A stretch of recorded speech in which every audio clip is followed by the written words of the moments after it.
Ahoy, land lovers, it's me, your Captain Vasco speaking, and a jolly season time to one and all. It's Friday again. We didn't stream last Saturday, so don't adjust your set or something. That doesn't really apply. The point is that Chances and all will be back tomorrow, during which time I intend to recount, to some extent, I don't know how much detail anyone's interested in, the concert I went to last weekend, which,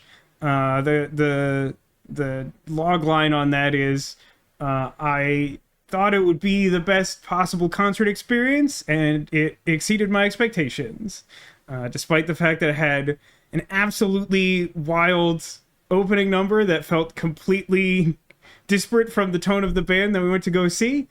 And just as a fun additional tease, I will tell you that that opening act included an individual who was basically just the character Egghead from Disco Elysium. Just straight up is that guy.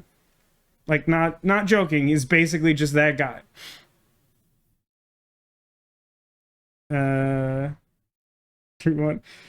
Before I started recording, I asked, do you want to play a game? Neko asked, is it the game of sobbing? Was what Dooley said. I remember because I had to record that line myself to make it into a sound clip because that game does not have dialogue. Yeah, Blake the Man 1000. Wow. Just absolutely hardcore to the max. Just absolute chicanery and clown town. But yeah, so last weekend, while we didn't stream on Saturday, we did stream Raincoat, and if you somehow missed it, my god, you missed so much and also so little. It was a really weird experience for everyone, including me and literally every detective, but somehow not Karumi Wendy. So we had entered last week under the premise that we would go with Makoto What's-His-Face. I would try to approximate the Japanese syllables that are in my head, but I think it would somehow just be like nonsense, like culturally insensitive nonsense. But like Makoto, the masked guy who is the CEO of Amaterasu despite wielding no authority over Amaterasu as a corporation, which is deeply and confusing, or continuously confusing to me. So he took us to the secret lab, and then immediately the peacekeepers showed up and for some reason didn't apprehend or kill us. And then we like went to go like they were talking about, like there had been a report of a death threat against a specific scientist in the secret lab. And so we went with Makoto to go and try and like talk to him and arrange to like protect him or something, even though it's not really what detectives do precisely. And he was a real patoot. He just like didn't want anything to do with us. He literally had like a hallway filled with death traps to deter people from like even talking to him. You could only like call him on a video phone and he would hang up very liberally. So long story short, the peacekeepers found out we were doing that, even though they kind of knew we were doing that to begin with. Again, the relationship between Makoto and the peacekeepers is extremely confusing. It makes no sense.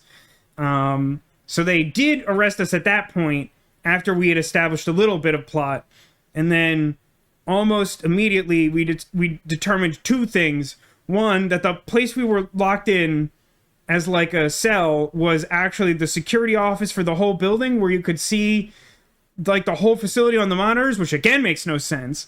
And then some guards came to check on us, and it was Yakko and Dasiko Thunderbolt, and they let us know that like basically the entire detective agency showed up here and didn't really have a reasonable explanation as to why.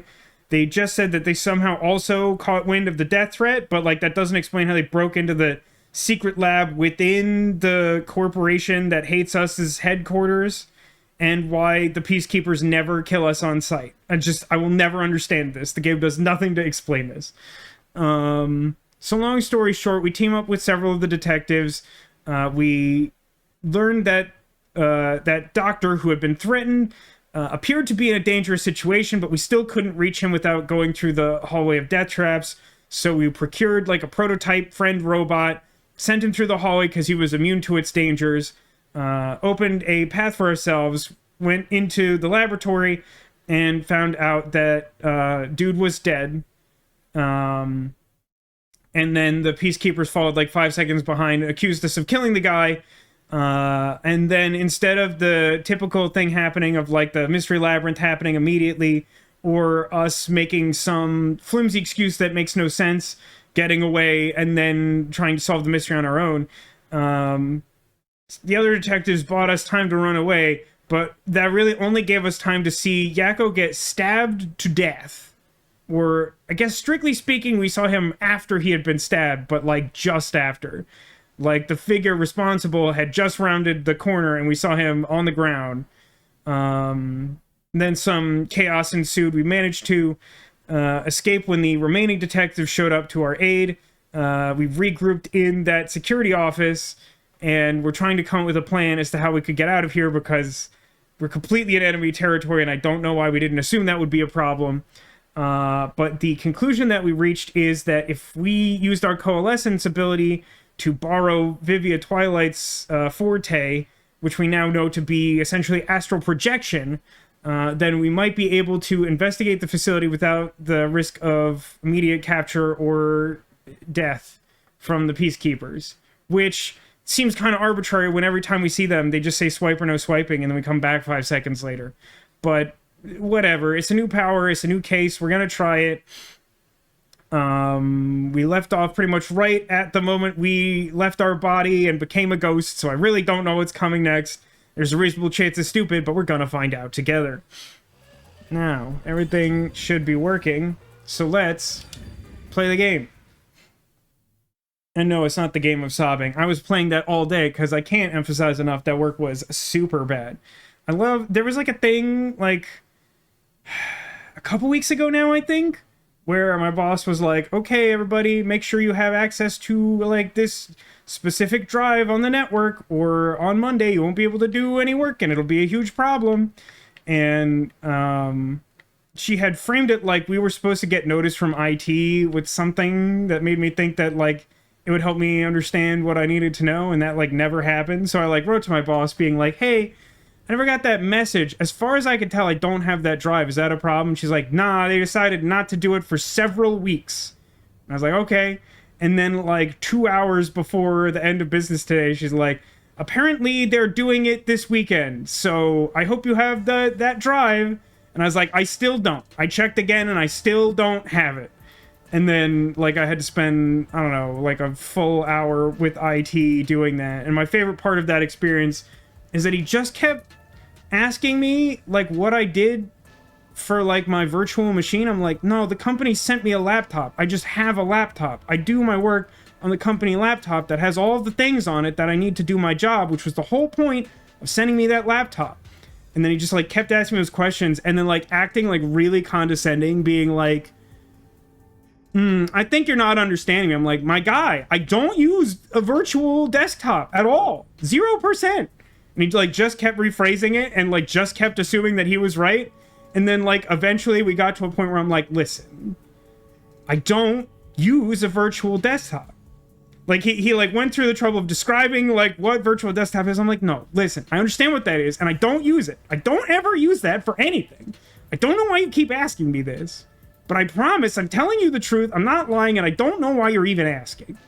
Took so long, took so much of my time, this man, because he just wouldn't listen, and he just wanted to assume he was smarter than me. I'm not an IT expert myself, but, like, I understand what's going on, and, like, I'm not lying. I just don't understand. Okay, now we're a ghost. You can tell because we're gray, and also because we're on the ground and standing here. I guess we could talk to everyone real quick, just to see if anything interesting will happen. Yeah. Oh, there you are, Yuma. Well, good luck. Thank you very much. Thank you very much. Okay, he can see the ghost world even when he's awake, which is, I don't know, that somehow seems a little inconsistent with my understanding to date of how fortes work, but we'll just roll with it. This looks bad. Yeah. I'm just gonna skim these unless someone says something funny or interesting. I think they're mostly just saying, like, I hope nobody dies and that you... That's right. solve the crime. Nope, that wasn't supposed to be you again. I don't like that you're standing directly next to his very delicate hitbox. Wow, it's tough to hit that hitbox, huh? Wow. Okay, make that super hard. I think our boss is dead, you guys. Yeah. Alright.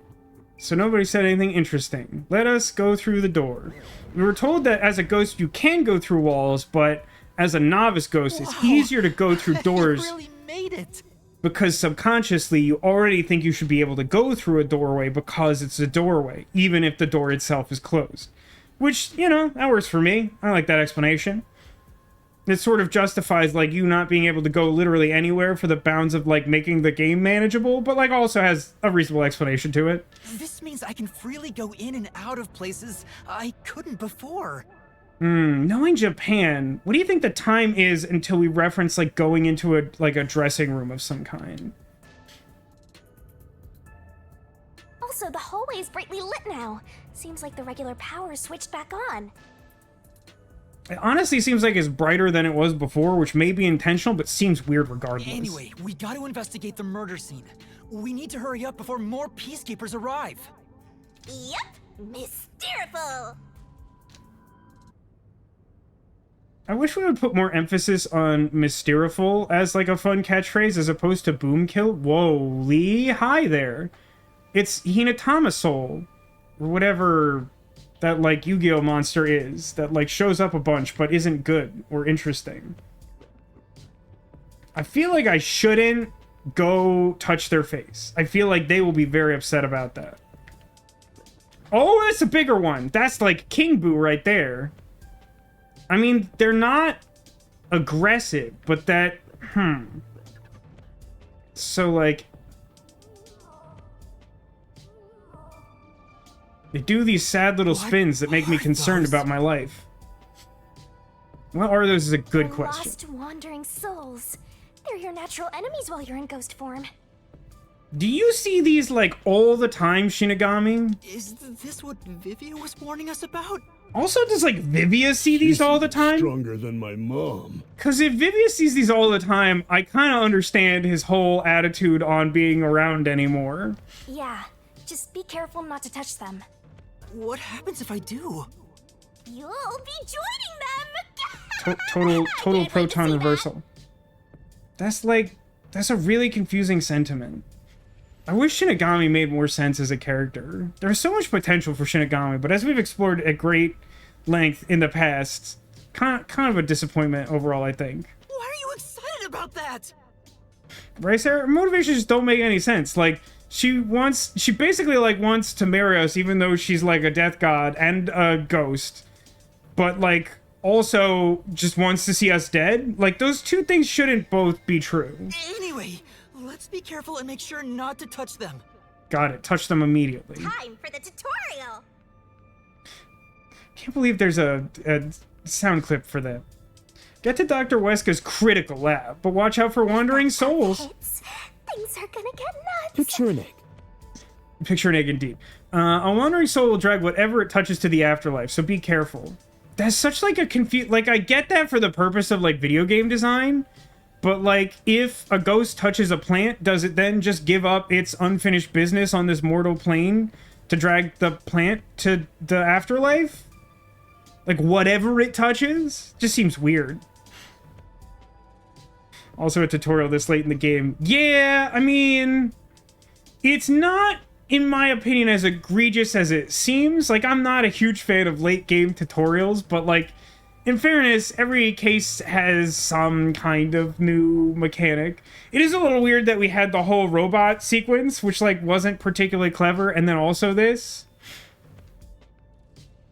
It's just how you get ghost plants like Phantom. But it says the wandering souls drag anything it touches to the afterlife. I just feel like, in some way or other, this tutorial is being dishonest with me. Alright, let's hurry. Let's go! There seems to be no... Oh, he's moving. He's moving very slowly. Okay. I thought he wasn't moving, and I'm like, well, then we're kind of at an impasse. But are we gonna... No, maybe he's not moving. I thought he started closer.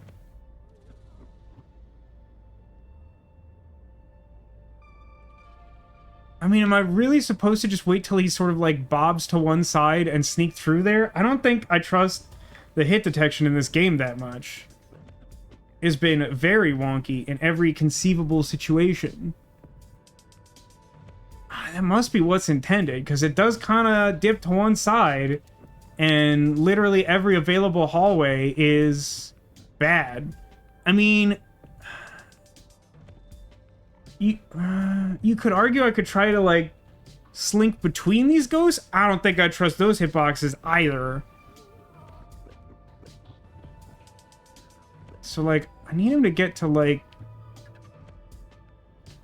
Whoa, it's huge! I wonder how many people are in there. Is that how that works? Looks like we can't go this way.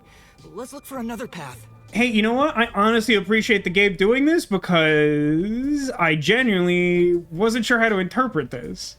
So that means that I can't go through either of the big hallways, which leaves only going between the little ones. Which, to be fair, also sounds very bad, but conceptually is slightly more plausible. Oh, that was a close one. I don't like it Flowing here. like a waterfall. Oh, I don't like it here at all. I don't like it here at all. Oh, and they keep, like, changing directions.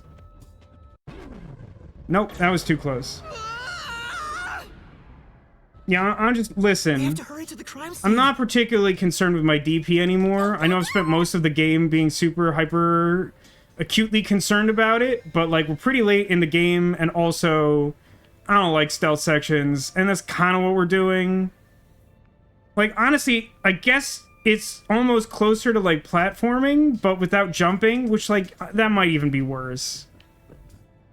Nope. This is like impossible. Look at them stupid. Look at them dancing around. Look at his stupid garbage.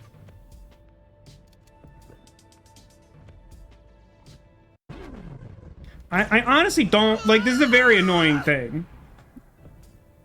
We have Go to hurry on. to the Go crime under like scene. what? They're all like spinning in circles and stuff. Like, I for one do not see a path that doesn't have them like dipping back and forth forever. The closest thing has like a dude going like straight down through it. Like, you kind of have to weave somewhere, but like the fact that like the tippy top of their head like kills you when they're dipping through the floor makes this like way more annoying. Like, if I honestly, I feel like the window I was trying to get in is one of the more reasonable ones, but like the fact that the hitbox extends to like the top is top, like there's not like a big gap here. And like it says, they took something fun that should have involved flying around, being invisible, and going wherever you wanted, and turned it into this nonsense. That's actually a really good point. Because you would think that the game mechanic would be, like, messing with the Peacekeepers in some way, right? Like, they've been such jerks to you this entire game, and, like, now maybe you could do some light pranking or something. Like, even if you're not, like, phasing through the walls or whatever, like we talked about a minute ago, just, like, having, like, freedom of movement and also, like, getting to do some tricky stuff, like, that could be really fun. I'm gonna take the L on this and just say, like, this game mechanic isn't for me, and also I'm presumably pretty bad at it from what I've demonstrated already, but, like, legitimately, this doesn't seem particularly fun, right? Guy on the right dips towards the middle. Seems like the best opening. Yes. But it's not consistent. It's only open on some cycles, and it's a little hard to tell. Is it every other? Maybe it's as simple as that. Maybe I just... No, because then he's, like, in that space. Is it every, like, third one? Like, that's death. That's death. And then... Yeah, every third one. Yeah, oh, okay. Well, not going that way, I guess. Why is there like a sky ghost? He's just like looking down. There's just too many ghosts. There's just too many ghosts. Floating ghost heads look like The mask faces from Twilight Zone. They kind of do. That might be why I hate them so much. There are so many. I'm a big fan of the Twilight Zone, but there were exactly 2 episodes that like really messed me up as a kid, and they both involved like intense like face makeup. And one of them is like one where you put on like a horrible mask and it like curses your face to look like that forever.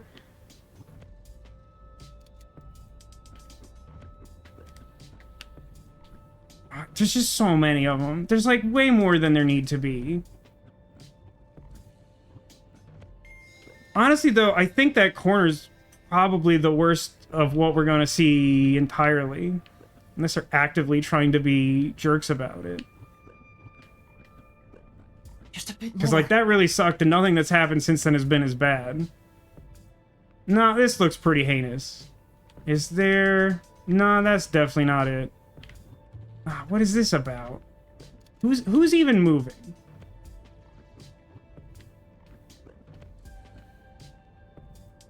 This sucks. You all suck. How many times am I gonna have to do this? Is the important... Oh, bite me. Like... We have to hurry to the crime scene. So, like, here, like, legitimately, again, like, I'm not gonna try and pretend like there's anything happening here other than me being bad at this. I know it's my favorite thing to do is deflect blame when I embarrass myself in a video game, but, like, here's what actually strikes me about this specific one, is the tedium of you have to go between the 2 of them, and you have to really slowly walk to the end, and then once you've done that, they have, like, a jump scare ghost just, like, murk you. Like, that's, like, strictly a gotcha moment. That's, like, not supposed to be, like, a test of skill. Because, like, you're so focused on the other thing that you have to do that, like, they just want to get you. It's, like, not about them showing off a cool idea they had. It's, like, literally about them, like, gotcha-ing you. So if I, like, yeah, I should be safe here, I think. And then I go, like, to the wall and around. Okay, that's... Oh my god. It just doesn't end. I don't like it here.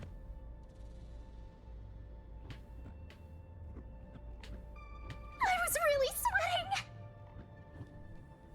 Alright, I found the door. Did everyone have fun?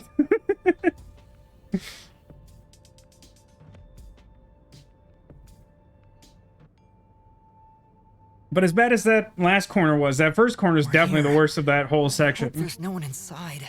There's like a really narrow entry to get around that corner. And you have to pay pretty close attention because it's like every third go at like a pretty narrow window, you can blitz through there. And that's it. Who cares if there is? Not like they can see you anyway. Well, okay, but here's the problem with that logic. We haven't established a rule that says, like, ghosts don't hang around crime scenes. What if all the ghosts are around his corpse and I can't look at clues? It's a matter of how I feel. Even if they can't see me, it'd make me uneasy if peacekeepers were there. I mean, I don't want to discount your feelings, but I do feel as though there are larger fish to fry. So that's how it is. I'm already used to it, so I didn't notice.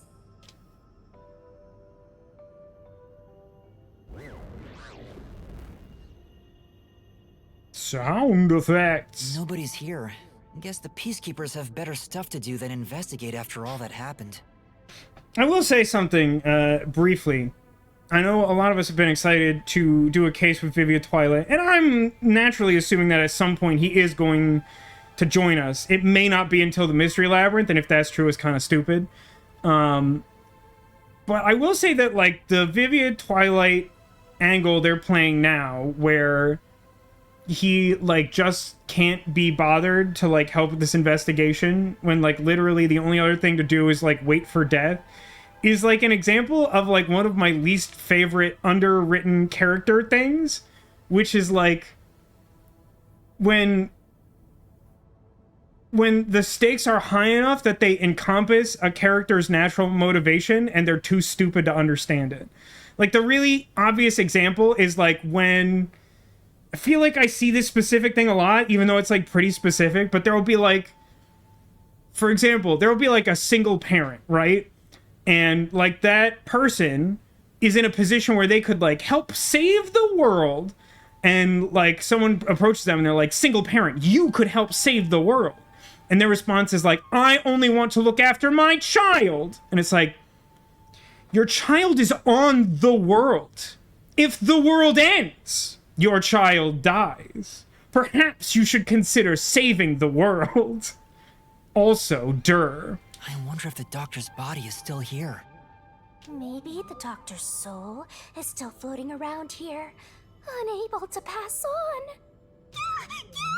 I just scared myself. Why are you so easily scared? You're a death god. Hey, if we meet the doctor's soul, maybe we can ask him what happened.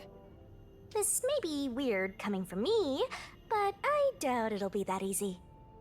What if they leave the world with their child? That's a different story than anything I'm talking about. Because that would be a legitimate justification. And that voids the problem that I have with that scenario. Now, granted, it's a little complicated with Vivia because he keeps saying that someday he hopes to die. But at the same time, when confronted about it, he's sort of like, well, I don't really want my friends to die, but I still just don't feel like doing anything. It's like, all right, but then you're letting your friends die. So, like, somewhere, something is broken in the presented motivation. I guess so. We'll just have to take this one step at a time. Feels a little early to flag investigation, but okay. Time to investigate. Let me just take a look at This this. intercom is connected to the doctor's lab. I spoke to Dr. Weska a few times over this. We were talking on the intercom when the incident started. Dr. Weska, I'll come get you. Can you shut off the security on your end? Huh? Wait. What the... Dr. Weska? What's wrong? Wait. Who are you? Help! Some... Doctor? If the Snake? doctor was attacked Snake? by someone, that means the intruder was already inside at the time. So it has to have been the hitman. How did he get inside? Listen, we're pretty early in this investigation, but my gut says natural causes. What say you, chat? The security system was still active, so it should have been impossible to enter. How did the killer get in? And where did he go after murdering the doctor? Maybe the killer was another Amapal. Like they avoided all the death traps because they were a robot. And they stabbed him incredibly slowly with that telescoping arm that we used last week. The one that, like, you can't even, like, move or perform another function while you're using it. He was allergic to knife. Yeah, I mean, a lot of people are. It is a common allergy, but still, I feel like that's probably what happened. Anything else? Any secret points in this room? Secret points? This is the airlock. Let's check it out in case there are any clues. That sure is suspicious, Master. This is the The decontamination decontamination device. If toxic gas leaks from the other chamber, this device is supposed to ensure it doesn't spread. What's inside the vents? I want to scope it out further, but I'm too short. Master, ND40? did you forget you're a ghost right now? Oh, right! I can just do this! I'm floating! Whoa! Fizzy lifting drink. No kidding. This spectral projection is such a convenient forte. You're already a ghost. Skull joke. If that anemic vampire joined the investigation from the start, this could have gone much faster. He still hasn't joined the investigation. To be clear about that, that's the whole problem. Maybe, but there's no point in debating it now. So he says, I was hoping he was gonna grow taller. I'm not gonna lie, I had that thought too. I mean, I assumed that he was gonna float. I did think that was the most likely thing to do. But considering the way he led into that, it's like, I could just do this. It's like, that could mean almost anything. That's a good lead-in. It's just like saying watch this before doing anything on stream. Because it makes anything, like, bad that happens seem, like, more interesting. And makes anything good seem like it was planned. The vent has a cover with bars on it. It looks hollow inside. But it's too dark to say for certain. But I can just do this. The cover has a hinge on it. It looks like it can be easily opened and closed. I mean, I'd ask for what purpose, but I'm just gonna concede for cleaning purposes and move on with my life. Oh, that's right. I can't touch it since I'm a ghost right now. Skull joke! That's a for real skull joke. But there's no need to open it with my hand. I can just stick my head inside. Alright, no one take that out of context. There's a lot of space in here. It's pretty weird though that he's like, oh, it's dark, so I can't tell what's going on, but I can stick my head where like light isn't getting through and then have a better understanding. Hey, maybe this was the way out. The intruder must have come through here. So that's it, right? That solves everything. Doesn't it really? Because, I mean, granted, it's a little bit of Occam's razor at play, but it seems pretty likely that Fink the slaughter artist is the killer, and they clearly came out of this tunnel. Well, maybe they didn't. Maybe they were just in the hallway, and we naturally assumed. Yeah, that might be the case. Because I don't think we actually saw a person in the hallway or on the camera or anything. And I think I even said last week that, like, because of the weird camera shenanigans with the robot, that, like, maybe they, like, just ran past before we could get in. But we were at the other end of that hallway, so we would have seen them. But they could have ducked in here and waited for us to pass and then, like, slinked out the other side and then just been in the hallway in time to stab Chief. This is the main part of the decontamination device. During decontamination, the fins rotate to suck out air. The structure isn't built for someone to get inside. It's designed to filter air and nothing else. They would only need to sit in this chamber for what I've proposed. But also, can we take a moment to appreciate that somehow this device is operating at 2 different speeds despite being 1 unit? There's clearly like a central motor that's going brrr fast, and then there's like an outer like turtle speed rotating thing. What's happening there? This couldn't be used as an escape route. No, it's not escape, it's a hiding Well, place. having an easy escape out of a locked room is like covering your pizza in anchovies. How's that? Because it'd ruin the whole thing! The cover is easy to open and close. Probably for maintenance. Yeah, There's no harm in probably. remembering this. It could be a clue for something else. No, I absolutely refuse. I'll forget this immediately, like a Pokemon who knows 5 moves. This way! I don't know why. There's just something really funny about that way of saying it. There's no harm in remembering. It's like, no, I have a rare condition. Remembering things hurts tremendously. Ah. Once it detects an intruder, it'll puff out toxic gas. It's a room with a terrifying contraption. Well, it's disarmed, so there's nothing to worry about. Also, you're a ghost, so it wouldn't detect you anyway. Skull joke. Let's check this out too. I'll find out for you. You know, the checking stuff out process would be a lot faster if you weren't re-explaining the rooms that we've established already. Toxic gas vents! So this is where the toxic gas comes out. It's supposed to be super fatal, right? I should have paused there. That would have been another one not to take out of context. Yeah, the toxic gas is bacterial, so regular gas masks aren't supposed to work against it. This is an upsetting concept. Even if you hold your breath, it'll be absorbed through the skin. And there is no treatment for it in the world.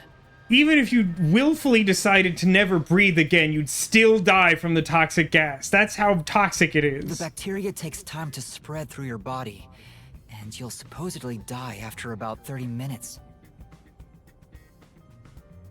But on the bright side, that's like the same amount of time it takes for that massive jar of high school poison to become inert. Someone said you'd need a spacesuit to move through here safely. Such a scary trap. Whoever invented it won't have a peaceful death. Is that a threat? Or like a premonition? That already happened. No, I guess that's true. I guess as far as we know, Dr. Weska himself did it. I don't exactly know what he, like, for real did for this company. He didn't work on the robot. He did...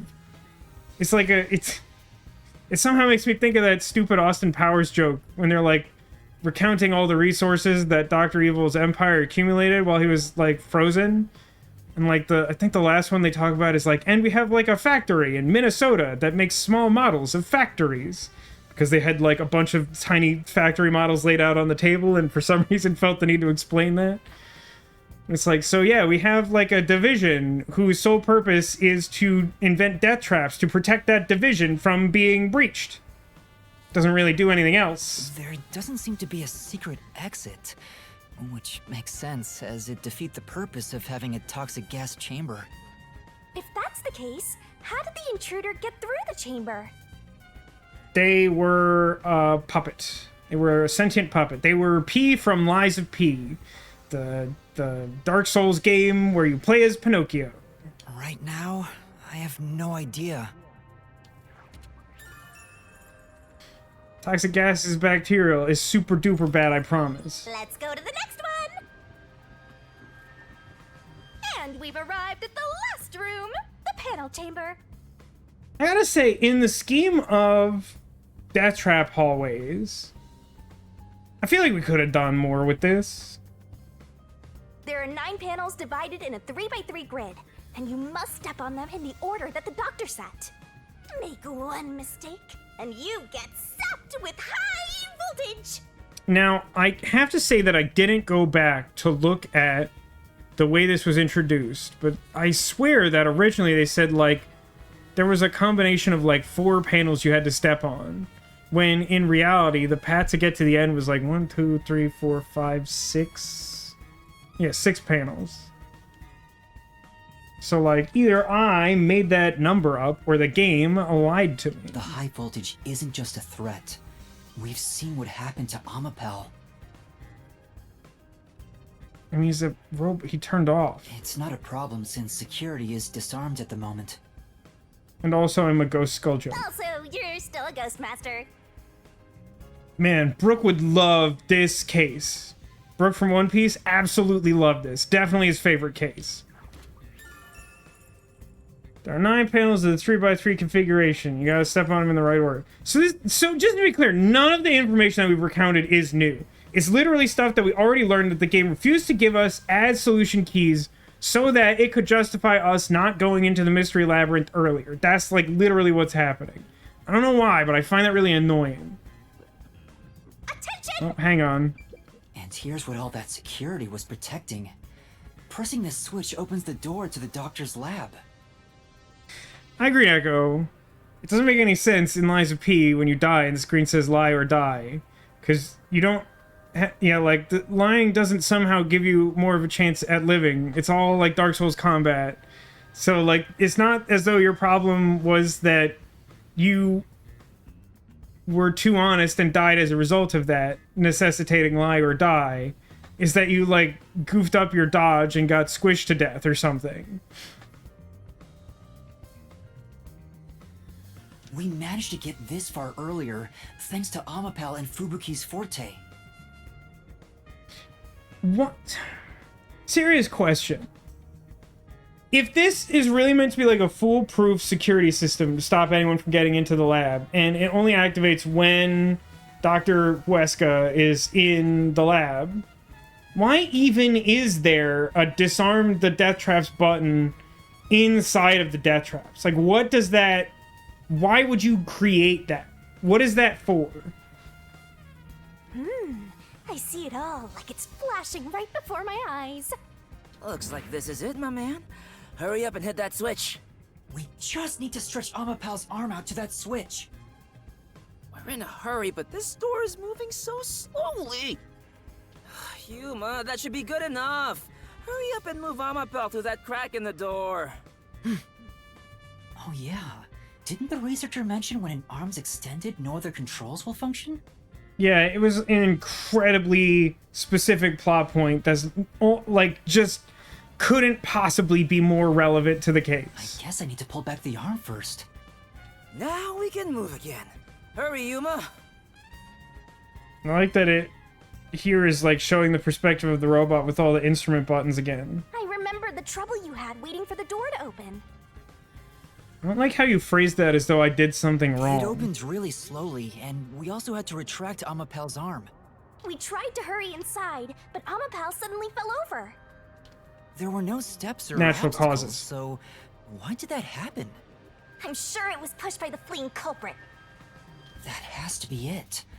Which means we passed by the culprit as he headed out. I don't know exactly how you mean that. Yes.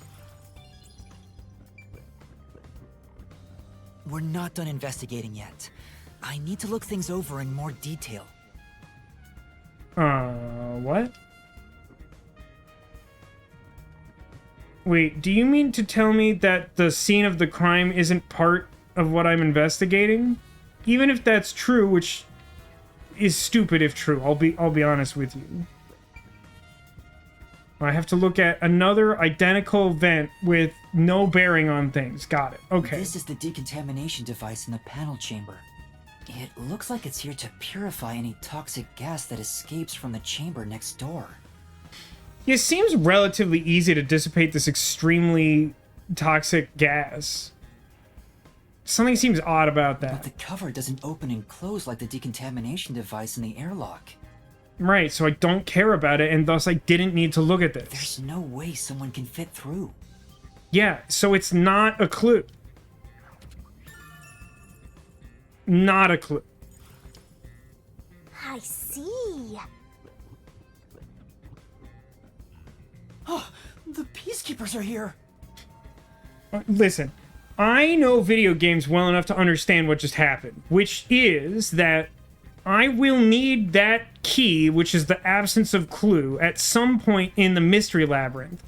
And the game had to put a barrier there before entering this room because, like, too many players blew past it because it's not important. Like, it's just not important. Like, they're gonna contrive some reason why I will need to have that clue in the mystery labyrinth. But because it's not, like, actually a real clue, they had to, like, make me do it before I could come in here in a way that's unnatural and defies the game's normal mechanics. No need to worry about it. They can't see you at all. It still feels pretty weird.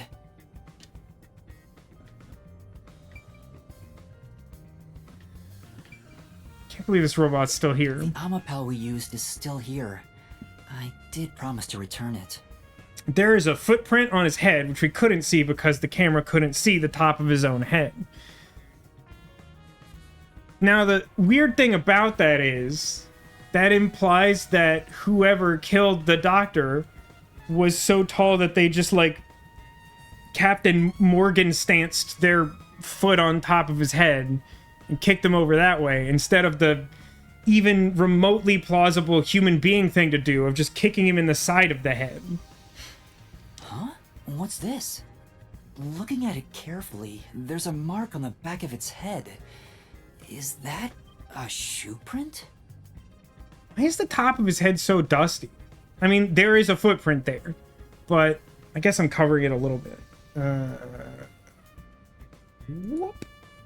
There's, like, clearly just, like, some ambient, like, filth around the edge of Amapal's head.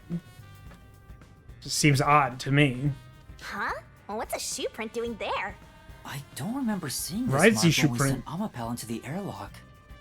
Obviously not. Obviously not. You're a terrible detective. Could it have been from back then? When we tried to enter the lab, Amapal fell over. The fleeing culprit kicked it! It must have left a mark! But, like, that's not the mark you would leave by kicking it. Like, chat, tell me I'm wrong. If you were going to kick over something that's, like, I don't know, half your height, would you do it by, like, extending your leg as high, like, compressing it up to your chest so that you could, like, get this, like, weird anti-leverage on yourself, place your entire foot on top of it, and then just, like, wobble it over while threatening to, like, knock yourself to the ground? Or would you kick it like a human? Like, this is so weird. You did it, Master! You finally found a sign of the killer! All that's left is to figure out how the culprit managed to get through that perfect security. That's the biggest mystery here. I mean, I don't think we have any leads on how they got in here in the first place.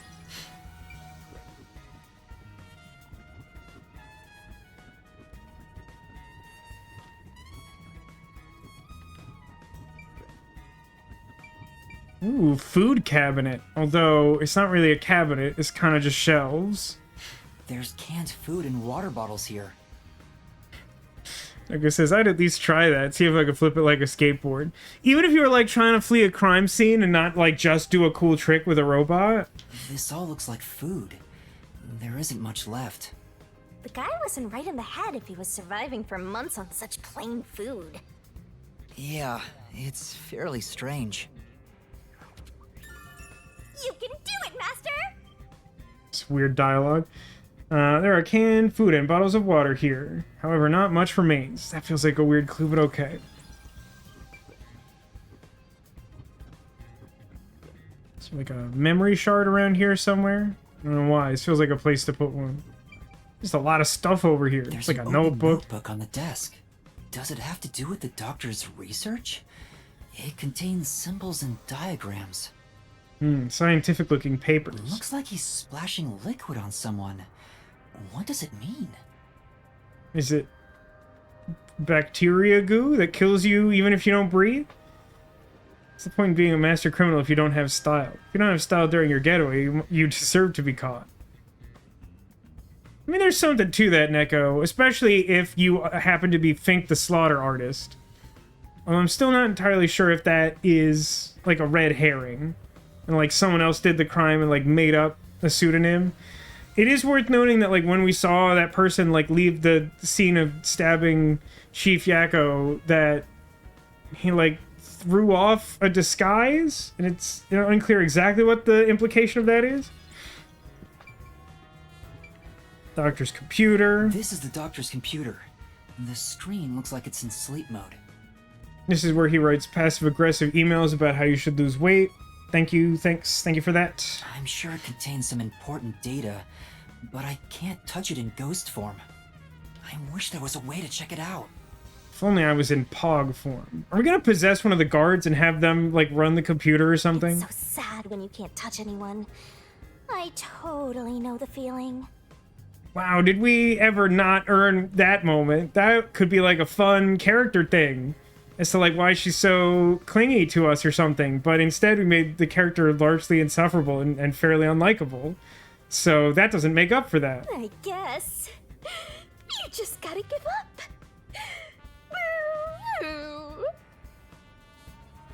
There are other places to check out, you know.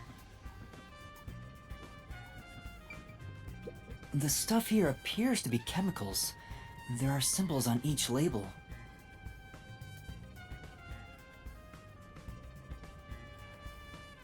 It says, I'd assume the footprint came from someone standing on top of the robot and letting it traverse the puzzles for them while staying off camera. It's interesting, but there's a narrow window that would have to happen during. Because standing on top of the robot doesn't do anything to protect you from the poison room. And like the poison seeps into the panel room, which is the last room with the electricity. Now he could stand on the robot to cross the panels, but it would still require that person to know exactly when it would be safe to go into those rooms, which I'm sure the game will want us to believe is possible. But, like, it seems really easy to do that wrong and either miss your window to cross or just die from the toxic gas. Like, without there being, like, other obvious indicators as to, like, when it would be safe to move, it would have to be from, like, multiple rooms away. Like, while being in the first decontamination hallway, he would need to know that the robot had entered the third room and that the decontamination of the second and third rooms had been completed. Which, like, I don't think the game has established that such a thing is genuinely possible, but, like, I honestly think that's probably true. I just don't think that makes sense. I think it's correct, but I don't think it makes sense. The one on the front is... H2SO9. Oh, I know this symbol. It's probably sulfuric acid. It's a highly acidic liquid that can melt anything. Even itself? Sulfuric acid. I better not touch it then. Then again, I can't touch anything right now. Skull joke. This reminds me, I saw this symbol on the label in the notebook earlier. Did you? I don't think that was depicted. Yeah, it's the same. It's the Oh no, symbol there for it is. sulfuric acid. It's the thing he was splashing on a person. So the doctor was trying to splash It's just kind of sulfuric like acid on smudgy. someone? Oh, but sulfuric acid could melt clothes and skin. It'd be a terrible sight. I thought you liked corpses and watching people be dead. Melting clothes and skin. You can do it, Master! I don't know where this encouragement is coming from. No one's showing a diagram of someone being splashed with sulfuric acid for the lulz. So that's all that corner. Now, don't I actually look at you guys? Peacekeepers are still talking. I wonder what else they have to say. By the way, do you know anything about this dead old guy? Yeah, I worked security here. The geezer was famous in the worst possible way. He took advantage of people for his research and didn't care how many were sacrificed. He seemed to have gotten even more and more arrogant over the last few years. 3 years ago, the higher-ups canned his big project. He lived as a shut-in after that. Oh, that's right. There was some detail about that. I don't remember how much the game actually told us about what that project was, though. I don't think it was nothing, but I don't remember what we learned. A big project? Is it the same one Makoto mentioned? He was part of a Flashback. big project that was cancelled in the past. He's shut himself in here ever since. Neko, to your earlier point about how Banana Man is positioned, is because every time Makoto has a chance to sit down, he instead lies down like this. So Banana Man's been doing the same thing. There's really no way to verify now if that research was about homunculi. The old man was hard of hearing, so he couldn't really hear what anyone said. Oh, there we go. There's a random solution key that really would have been good to know yesterday. When it comes to other people, their words literally fell on deaf ears. And that being said, he could read lips. Read lips? So we watched someone's mouth to figure out what they were saying? It's so funny what games like this will go out of their way to spell out as if you don't know it. And sometimes they like won't tell you like super important details and just act like you should know. Lip reading? So that explains what he said back then. Who the hell are you? I refuse to speak with any disrespectful hoodlums. Either take off your mask or present someone whose mouth I can view. I gotta say, I really get the sense that this is a crime of contrivance. Meaning that at the end of the day, it's like a 1 in a million chance that this thing would have worked out in the way that it did because it needed all these very specific factors to go a certain way. This type of case I find more satisfying the way that like Phoenix Wright normally does it, where it's like someone has insider knowledge that like they already have like a grudge against like a normal person and have insider knowledge about like one of these specific details. I'm not sure if ultimately that will be the case, but considering how few viable suspects there are, I'm skeptical that this will yield a satisfying conclusion in that regard. Back then, the doctor refused to talk with Makoto. It was because he couldn't read his lips due to the mask he wore. Between you and me, there were some suspicious rumors about the old man, too. What rumors? Yeah, I want to know. He said I he love shut rumors. himself in here for research, but he was plotting something bad. I heard that he couldn't afford an apartment, so he just lived in this lab. What's that? He was planning to flee from Kanai Ward. That's bad. That's stupid. It's not even possible. Well, it's just a rumor. After what happened, we'll never know. That seems plausible. So it probably was the case that he was killed by someone in the company to keep him from taking his security department research somewhere else. I don't know. That's the part that feels stupid to me. So he was planning to flee the city. I guess that's what the geezer was up to. Master, looks like you got some nice info since you turned into a ghost.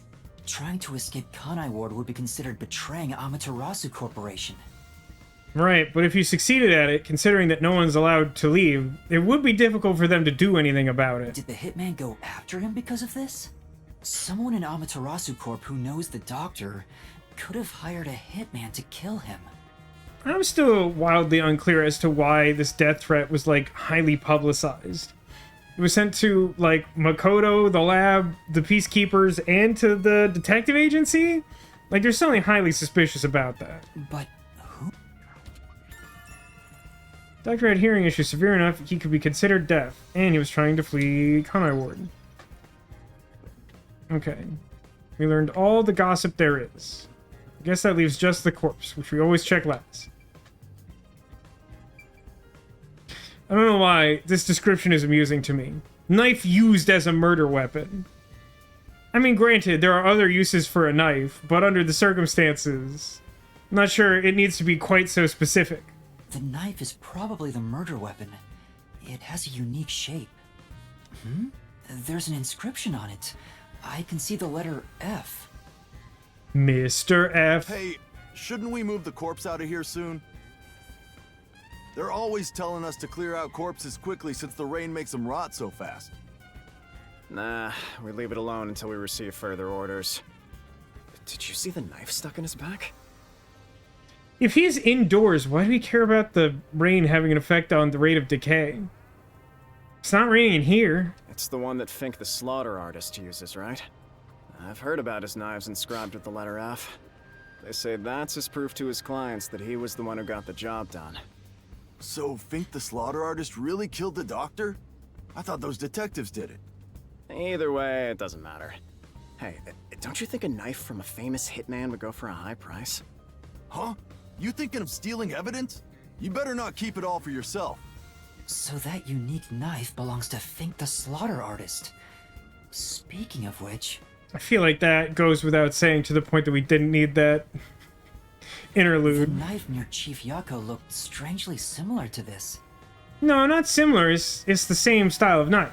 So the doctor was, in fact, killed by Fink? The knife with the letter F inscribed on it appears to be used to kill Dr. Weska. Wow, we sure are non-committal to this. There's a chance that this knife did it, but he may have just sneezed himself to death. Dr. Corpse. Dr. Weska. Dr. Corpse. I never even got to ask him about the homunculi. And now he's dead. I hear you, Yuma. My only regret is that I had bonitis. He has 3 wounds on his back. A knife is still stuck in one of them. Something about that seems odd, but I'm not exactly sure what. He doesn't appear to have any other injuries. It's safe to assume this was the cause of death. I'm like an awesome detective's assistant. Thanks, you've been a great Assistant help. to the detective. Say it again. Compliment me more. I'll compliment you when you stop hoping that I die to wayward spirits. There are 3 stab wounds in Dr. Weska's back, with no other injuries. He probably died from that. It's unlikely that that was a coincidence, but we're not ruling it out. Is there something else? I really thought that was...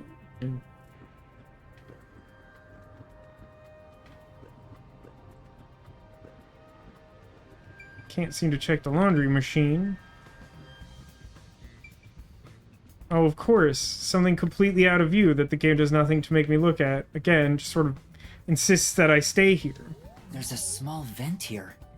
It's not large enough for a person to get through, and the cover is fixed in place. Isn't a venti a large, not a small? The only culprits who could get through here would be fairies or gnomes. I don't think they could get through. Maybe ants? Or like a swarm of bees? A swarm of very careful bees? There's a tiny vent in the critical lab, but the cover is fixed in place and a person can't fit in. I think that's about it. And the investigation. Fini. That should do it for the investigation. Taking a look around, there aren't any hidden exits or hiding spots. Yeah, the only entrance and exit is that door. There isn't even a single window. There's a small vent, but it's not big enough to fit through, and the cover is fixed in place. There are no suspicious spots on the walls, floor, or ceiling, and no secret passages either. Shh! And even if you got through the door, there's the dangerous security system. Yeah. So how did the culprit manage to enter the lab? It's the perfect impossible crime! Mysteriful! It's not. It isn't. It's not, though. The evidence paints a reasonably clear picture. You do have to make a logical leap to get to the standing on the robot thing. But, like, literally everything else makes perfect sense. And as much of a stretch as that seems, I'm fairly certain that's just call it Stretch Armstrong, man. Even if it's impossible, I have to solve it. For the Chief's sake and everyone else. For now, let's head back to the security room. I need to tell everyone about what I found. Personally, World's best cup of I coffee? want you to gain the willpower to solve it on your own.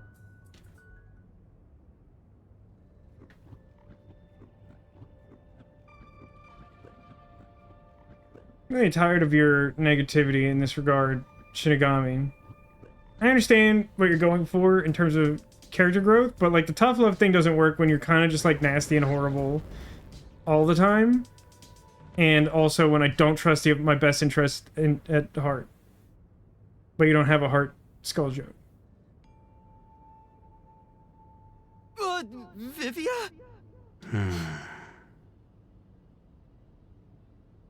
He just like What's the accidentally matter, fell Vivia? asleep. Why are you in your ghost form? I was wondering how your investigation was going. I grew curious.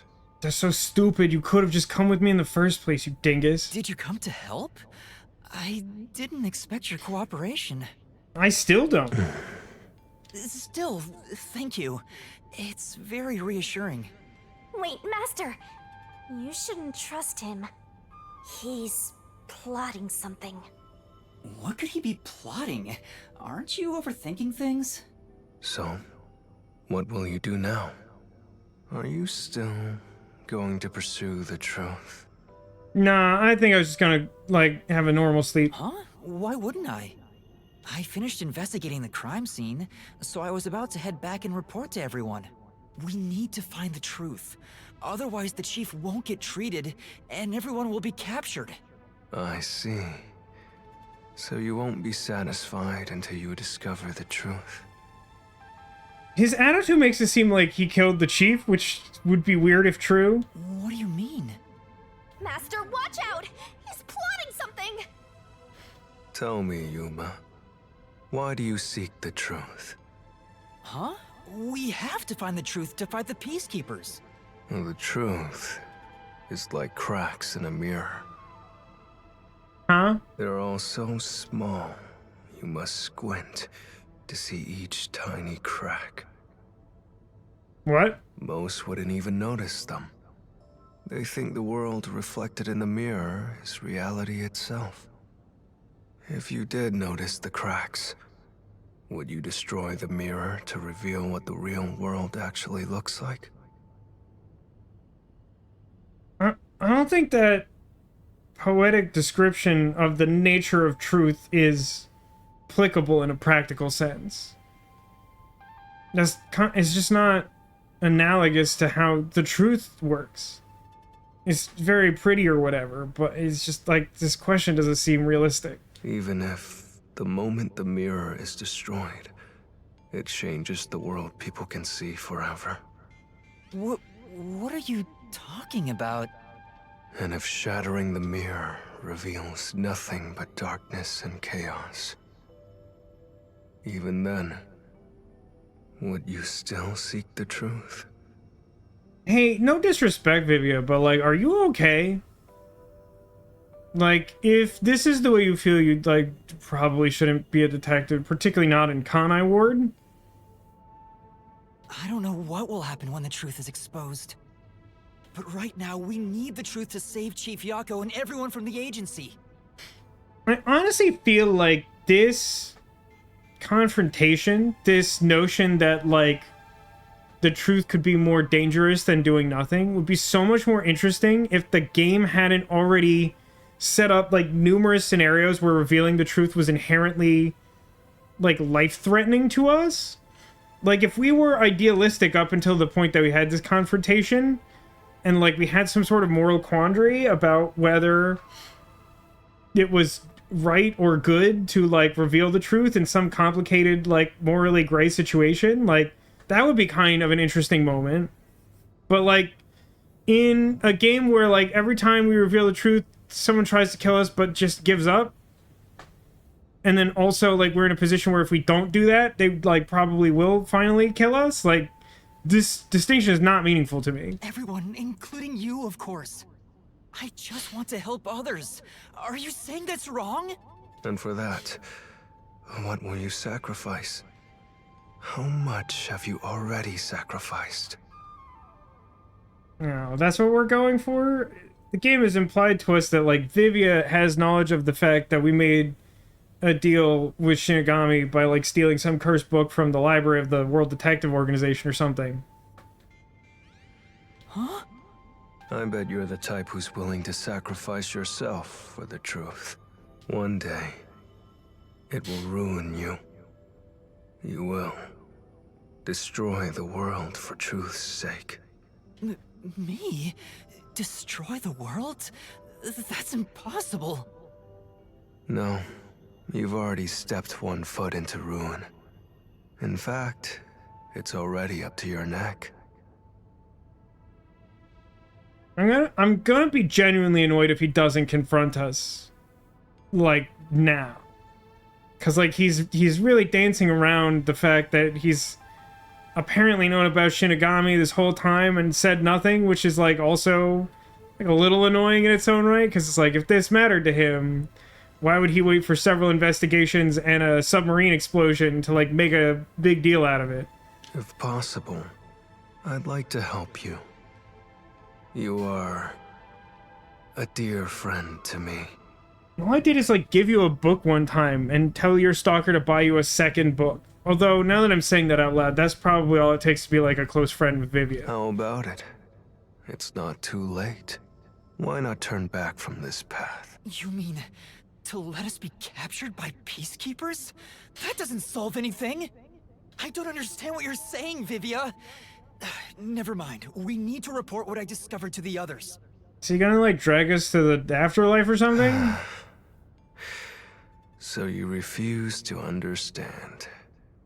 You leave me no choice. God, he really is doing that trope I don't like. Vivia? Now, I'm pretty sure the implication here is that he's somehow using his own astral projection, brought a physical weapon into the ghost realm by projecting it as well. And I'm willing to suspend disbelief and just assume that he has that ability. What I don't care for here is the fact that the weapon seems to be rendered inconsistently, where parts of the handle look like they have the same ghostly grayscale coloration that we do as ghosts, and so that makes sense. But then there's kind of just some blue, and it feels like that shouldn't be true. It feels like that should all be ghost. I mean, if the blade isn't ghost, then I don't care, right? So, like, it's pretty important to me that that look correct. Ah! He took out a blade! This guy is nuts! I usually keep this in my pocket. It's not real. Like the ghost form, it's just a reflection of reality. Yeah, but you literally already told us that you can be hurt as a ghost, and that's probably what that means. So, slashing at you won't do anything. Okay, so this one would have melted at room temperature? But I warned you, didn't I? While you're in ghost form, your physical body is vulnerable. Is he suggesting that he's about to wake up, roll over, and stab us to death? You mean... I was simply returned to my body 5 seconds before you do, and then I'll slice your throat open. I mean, you got a good shot at pulling it off, considering that Desuhiko is the one in charge of keeping us not dead. I still don't really understand your motivation. The problem is that, like, I understand what I think your motivation is supposed to be, and the more I learn about it, the less sense it makes. That's not good. Why tell us? I don't know. Dramatic effect and nothing else? We rely really heavily on these these conceits, Demolition. Given I am more familiar with spectral projection, I'm positive I can return to my body before you can. I mean, that's a fair enough point where, like, we definitely have to use doors, and he could probably go straight through the walls. Like, he should be able to get back before us. Like, that's fine. Well, he said the knife is fake because it is a projection of a physical object, and apparently a ghost knife can't hurt a ghost. But he's threatening us to make... Maybe the idea is that he's trying to make some sort of point to make us prove our conviction or something, but, like, he is saying that, like, he is going to race us back to our bodies, win because this is his power and he knows how to use it, and then kill us before we return to our body. Which, like, seems likely enough. Again, the motivation's more the issue I have. Well, will you give up now? Are you threatening me? I only want you to give up on the truth. Explain why, though. The truth you wish to expose is dangerous. Are you Fink? I have a feeling. A feeling that our peace and quiet will be pulled right out from under our feet. My guy, they're, like, gonna kill us. They're, like, just definitely going to kill us. I don't know what you think is gonna happen, but if we do nothing, we all die. This is exactly the thing I was talking about earlier. When we wake up when he lets go of our hand to try and stab us. I don't honestly know how that would work, but I imagine the notion is that he just wouldn't let go of our hand. He would just... I mean, like, he has it in his right hand, and that's the hand that's free, so, like, he would probably just, like, you know, stab us. He wishes for death. But he also wants peace and quiet and is concerned about the ramifications of us revealing the truth. It just doesn't seem consistent. Much like Shinigami, it seems like they sort of mash together two things that kind of sound good on paper but don't actually coincide very well. If you won't stop, then I must stop you. For this world's sake. For the sake of peace. See, he keeps implying that, like, he's doing this for the greater good of the world and not because the thing he wants is simply to die. Like, as twisted as that would be, I would understand it if he was just sort of like, finally, here's my chance. But he keeps being like, truth will shatter the mirror of the world and only darkness will remain. And it's like, you don't know that any more than I do, Mr. Simulation Theory. And that's, like, not even what we're doing here. We're just trying not to die. You're not making any sense. You're gonna kill me because of a feeling? I don't want it to end this way. Oh, well, conveniently enough, you could just not. I thought we could talk way it too out. long, and none of it sounds true at all. That's why That's I came correct. That's definitely correct.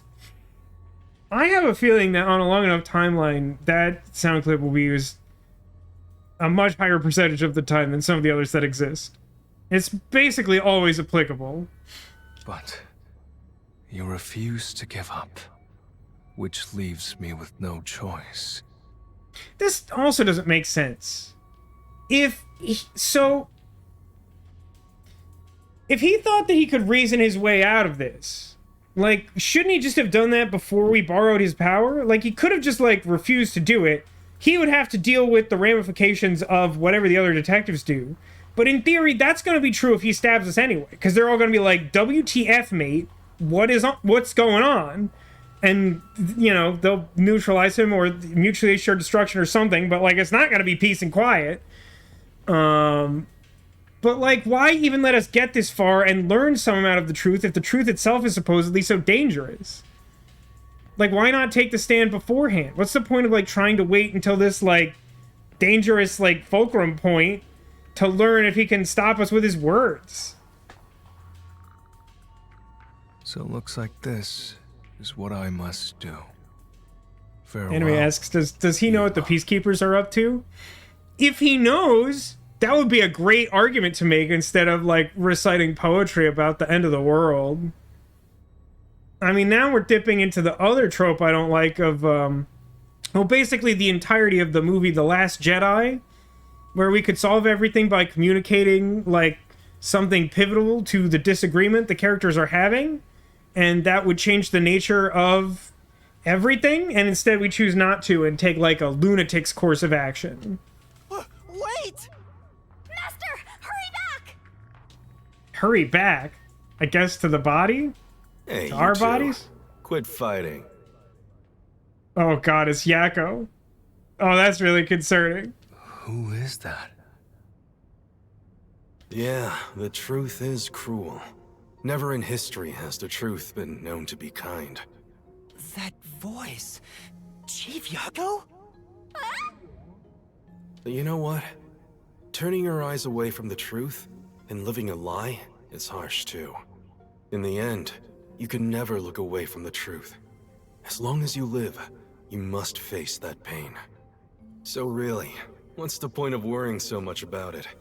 When you're lost, believe in your own heart. That way, even if things end up all wrong, at least you can stand proud.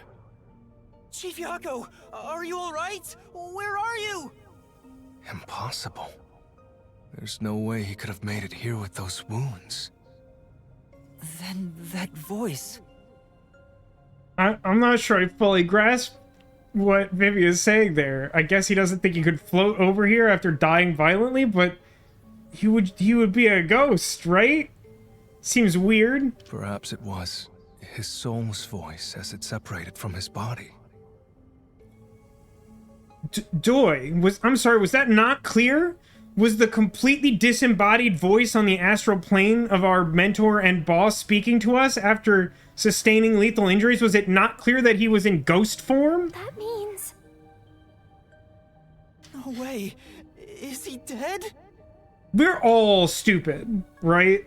Like, none of us deserve to call ourselves detectives. I don't know. We need to find out. That sounds suspiciously like the truth, my bro. Vivia tried to kill me. Why would he do such a thing? It's possible that's a present Now's the tense time to be concern. dwelling on that. You're right. Chief Yakko is the main concern right now, not whatever's going on with Vivia. Yup, Interesting yup, how all the yup. ghosts are Go, go, gone go. now. It's almost like those ghosts were a contrivance that we gave up on because it wasn't good or interesting.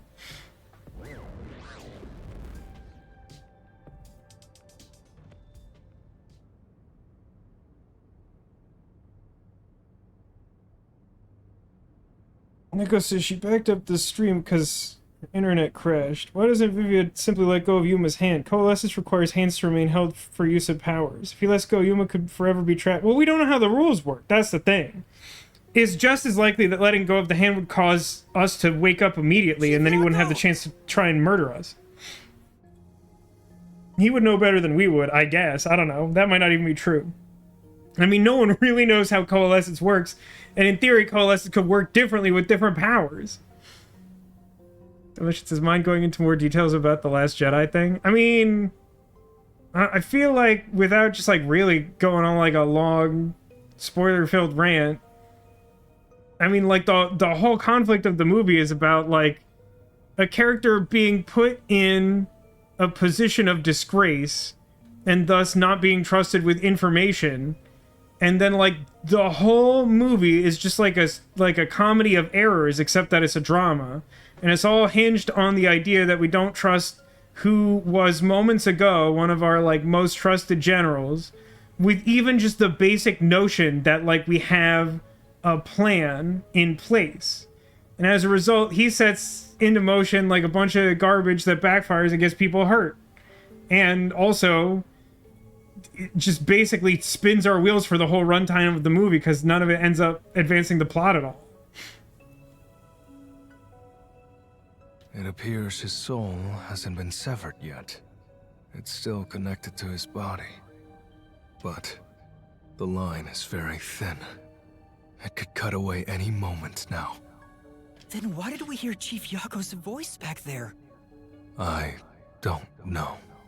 It seems there are many more mysterious things in this world that I don't know about. This world is full of superpowers, you goon! Well, since he went through the trouble of risking his life to give us a lecture, I will sheath my blade. Hey, who's excited about working with Vivia Twilight since he's openly expressed the intent to kill us? I think we can agree that now is the time to finally collaborate, yeah? When you're lost, you should believe in your own heart. Vivia, I still have a lot I need to say to you. But solving this case is top priority. This is the only way to save Chief Yako and everyone else. Fine. You can report to them once you return to your body. I have somewhere else to go. All right. Where are you Have going? fun. After hearing the chief's words, I just remembered. There's something I need to do. Spa day. What's that? I have a premonition. In exchange for obtaining the truth, I sense that our peace and quiet will crumble away. But perhaps something entirely new lies beyond that destruction. Like a spa day? In order to discover what that may be, I want to continue my investigation for a bit longer. It's not that I want the truth. I need to find an answer I can agree to with confidence. I feel like I don't agree with this guy's politics. That's all I'm gonna say. We're looking for subjective truth. I still don't understand most of what you say, but now I know we feel the same way about this. Anyway, he says, Yako has not earned the right to lecture us for Beyond the Grave. And also, peace and quiet was ruined a couple days after Yuma arrived. That second part is just inarguably true. I mean, like, pretty much every 5 seconds we threatened the destruction of everything that these people hold dear, you know, up to and including their entire submarine base with them in it. As far as Yako not having earned the right to lecture us from Beyond the Grave, I assume you just mean that despite the fact that he is our boss, he hasn't done much to, like, direct or mentor or, like, educate us, despite us being, like, a trainee detective. Which is fair. Like, that's a totally fair criticism. I don't think I feel as strongly about it, but I think in my mind, it's less about the fact that, like, there's a strong bond of mentorship or whatever between him and the detectives, as it is that he's, like, untethered from his body, and what else is he gonna do but, like, see the two of them threatening to fight each other and be like, guys, just, like, solve a mystery or whatever. And I feel like there's definitely, like, an undertone of regret from him, because his whole character is about, like, trying to take the easy route and, like, ignore those mysteries and not really do detective stuff and just kind of try to, you know, skate by. Because he's, like, always the first person trying to argue that, like, we shouldn't do detective stuff because it's dangerous. So, like, I think it's partially, like, with hindsight on his life, like, maybe I didn't do so great with that, now that I'm thinking about it.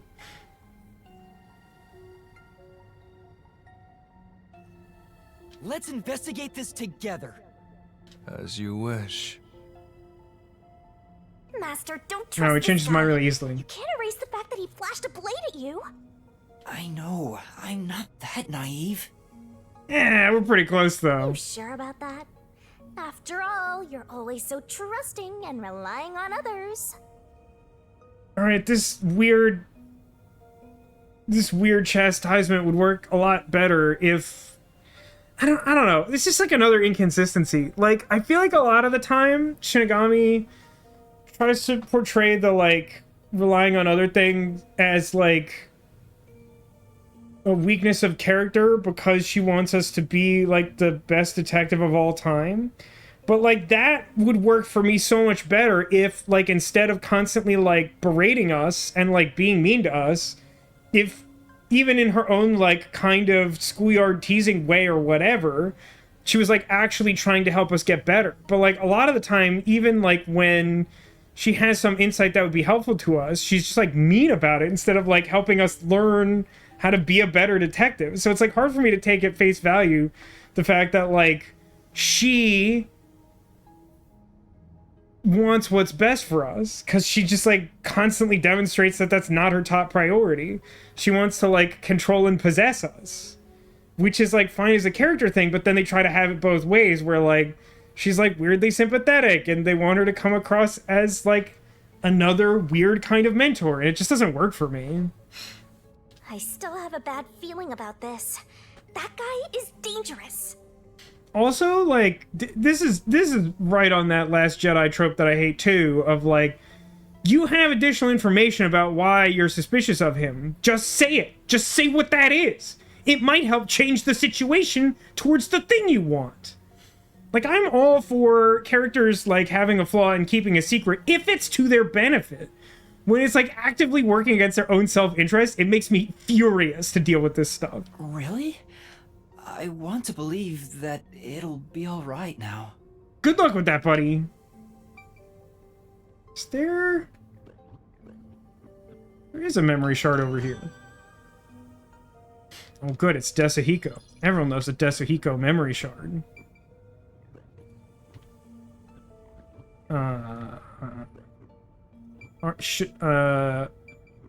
Shouldn't I return to my body? Is that not what we're doing? I thought we were returning to our body to tell everyone what we discovered. Well, we told Vivia that we would solve the case together, but we're not. What are we doing? What are we doing? The whole point of coming back there was to, like, work as a team. All Vivia said is that he was going somewhere. After you report back to the others. Why do you even let me go out here if that's the case, A? And B, I tried to go into my body, and there was no button prompt, and it didn't happen automatically. But if I let Vivia go alone now, I get the sense we'll never come to an understanding. I'm sure Vivia has seen something. That's why he's afraid of the truth. Was he being literal about the premonition, by the way? If so, how come he has two fortes? One, astral projection, and two, clairvoyance. That doesn't seem normal. I also want to see what he sees. It may help me understand better. With his special eyes? Are you alright? Did his cryptic way of talking infect you? I hope this isn't a side effect of your coalescence. You gotta be really careful with a power like coalescence. You gotta wash your hands a lot, right? I said I'd continue the investigation. But where do I begin? Huh? I thought you already had a plan. Nope. You don't, huh? If you have any That expectations sounds like us for my collectively as a team. actions, then you're in for a disappointment. Hey, how did this guy know my daily affirmation? I'm good at avoiding trouble, but I'm terrible at handling it. I try to stay still and just let things pass. That's the kind of human I am. Alright, I feel really attacked by Vivia Twilight right now. I don't know why he would say that to my face like that. That's because spectral projection allows him to investigate without moving an inch. Why is he so ripped So, if that's his power? What have you learned about Dr. Huesca's death? Wouldn't you naturally expect him to be like kind of a soft boy if that were true? And I say that speaking as a soft boy. I don't really mean that as an insult. I just truly mean that as like he's like presented as like one of the two most capable fighters, but he's also like lethargic, bordering on narcoleptic. And his power, like its conceit is that he can just stay in safety and solve crime. Like why is he ripped? He does yoga and doesn't eat. Why? Like, yoga feels out of character. Doesn't eat, I can kind of get. Well, I gathered some clues, but I still have no idea how the culprit entered the area. I mean, they presumably, like, went into that hiding space. No, because they had to... No, wait a minute. Neko's suggestion doesn't actually work, does it? Because by the...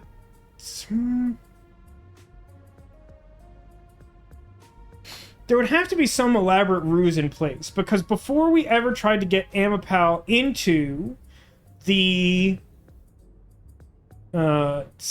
critical lab or whatever,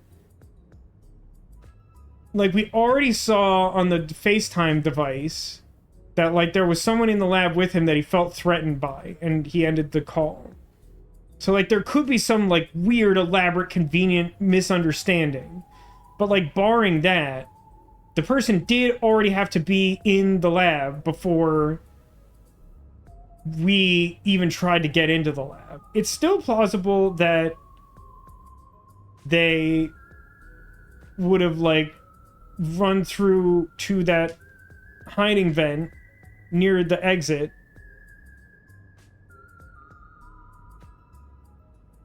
Like, when the robot was, like, slowly opening the door and couldn't turn its head. Like, that seems to make sense. It doesn't explain the weird placement of the footprint. And it still doesn't give us any solution as to, like, how he got in there in the first place. There are only two reasons a mystery goes unsolved. Either there's not enough information, or not enough smarts. Now, one of those is definitely a problem in this game. There's no point in crying over the latter. Which means there's only one thing we can do. Learn how to milk a cow? Should we search the scene one last time? No. The missing piece might not always be at the crime scene. It could have been launched far away, like pieces of shattered glass. Have you also recently done a playthrough of Disco Elysium? So you're saying we should check somewhere else? I'll let you be our guide here. But I'd like to request minimal movement. The shortest possible distance. Hey, Master, are you sure there could be another key to the mystery somewhere else? I don't know, man. We did finish investigating the actual crime scene, so it could be a good idea to search elsewhere. We can use spectral projection to enter anywhere and look. I don't have the foggiest idea of We what... don't have much time. We have to check the rooms we can access. Okay, I'm just checking all the rooms. That's fair enough, I guess. Let's do a save. Let's do a save. Just giving up on the notion that there... For some reason, I had a nagging feeling there was some sound clip I still had to get, but it's lost on me and no one's reminded me what it is, so I just assume not. Shortest path, eh? I'll try to take a direct I have seniority over you when it comes to route. being the soul. You better listen to what I say. Oh, the entrance here is in the other hallway. For some reason, I thought this, like, middle prong of this fork was gonna be the door. This is what I want. Hang on. I mean, eavesdrop? What room is this? It seems to be locked. Why would this conversation be happening at all? I told you, it's just storage. They keep it locked up because there are some confidential documents inside. Among us researchers, we treat it as perpetually sealed off. Otherwise, it's a HIPAA violation Well, or something. unlock it right now. We need to see if the detectives are hiding inside. How is this one guy, like, the only person in the whole facility actively looking for us? We've been in the hallways. There's, like, 5 guards, and, like, 2 of them are just, like, pacing back and forth, and the other ones are just standing there. The only key is held by the Peacekeeper's director. If that's true, then, like, shouldn't he have given the key to someone to check this room already? What? Director Yomi has it? Aren't there any other keys? No. The Peacekeeper's director personally manages this area, so he has the only key. Managers, am I I right? see. Guess we don't need to look inside. This conversation never happened. Right. Peacekeeper Director Yumi holds the key to the storage room. Only the director has the key to this room? There's gotta be some kind of secret here. Shh! Right, let's take a look inside.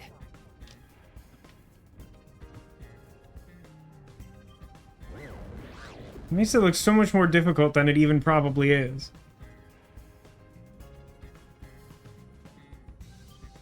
This looks like a zero escape From the look room. of it, it seems like ordinary storage space. The files lining the shelves appear to be mostly old research logs. Everything else is just junk and experimental tools. Guess this has nothing to do with the incident. There's also, like, one regular maintenance ladder, if that helps. Nothing here seems to pertain to homunculus research or Kanai Ward's ultimate secret. This seems like an absurd conclusion to draw, having glanced at some binders without being able to read them because we're ghosts who can't pick them up. Any one of these binders could be like whole documentation on the nature of Conai Ward's ultimate secret and/or homunculi. Huh? How do you know that? There's a section with a missing file. He probably already disposed of anything he didn't want others to see. Okay, but how have you determined that there's a missing file? Like, if you were to stand all these remaining books up, you'd be missing like 9 files or something. Sure, one or some combination of those could be related to secret research that they don't want us to know about, but also it could just be like people currently writing those binders or something. The secret we're looking for won't be here anymore. So, the evidence has already been destroyed. After we finally found the secret lab, too.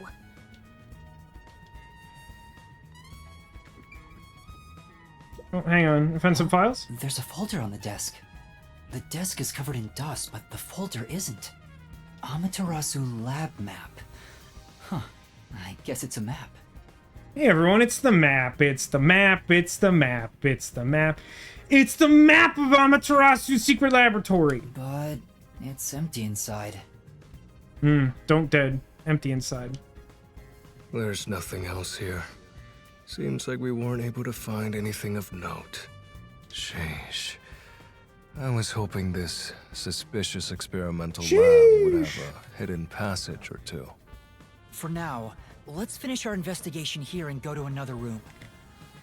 That's your answer to everything, Yuma. Such a pain. Oh my god. But I guess we have to.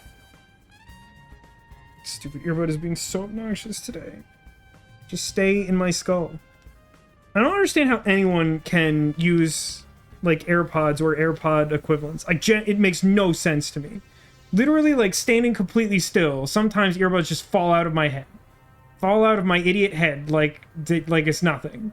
How does anyone, like, not just lose these sitting still on an airplane or something? Section of files on the shelf is missing. Whatever he didn't want others to see has already been disposed of. We'll just assume the antecedent to that is the obvious director, Yomi. No, you won't. Sorry about threatening you with the blade earlier. Ah, easy come, easy go, or something. Time makes fools of us all. I was so scared. I thought you were going to kill me. You weren't serious, were you? Oh, 100%. Why wouldn't I be? Huh? What about this individual makes you think he has, like, a tremendous sense of humor? To tell the truth, I wouldn't know if I'd actually slash your throat until I was about to do it. Winky face. Although, there's a good chance Laura and the others would stop me. So, you were serious? This really shouldn't surprise you. I don't want to kill anyone if possible. I don't like seeing blood. But yes, I was serious. This guy is dangerous. Yeah.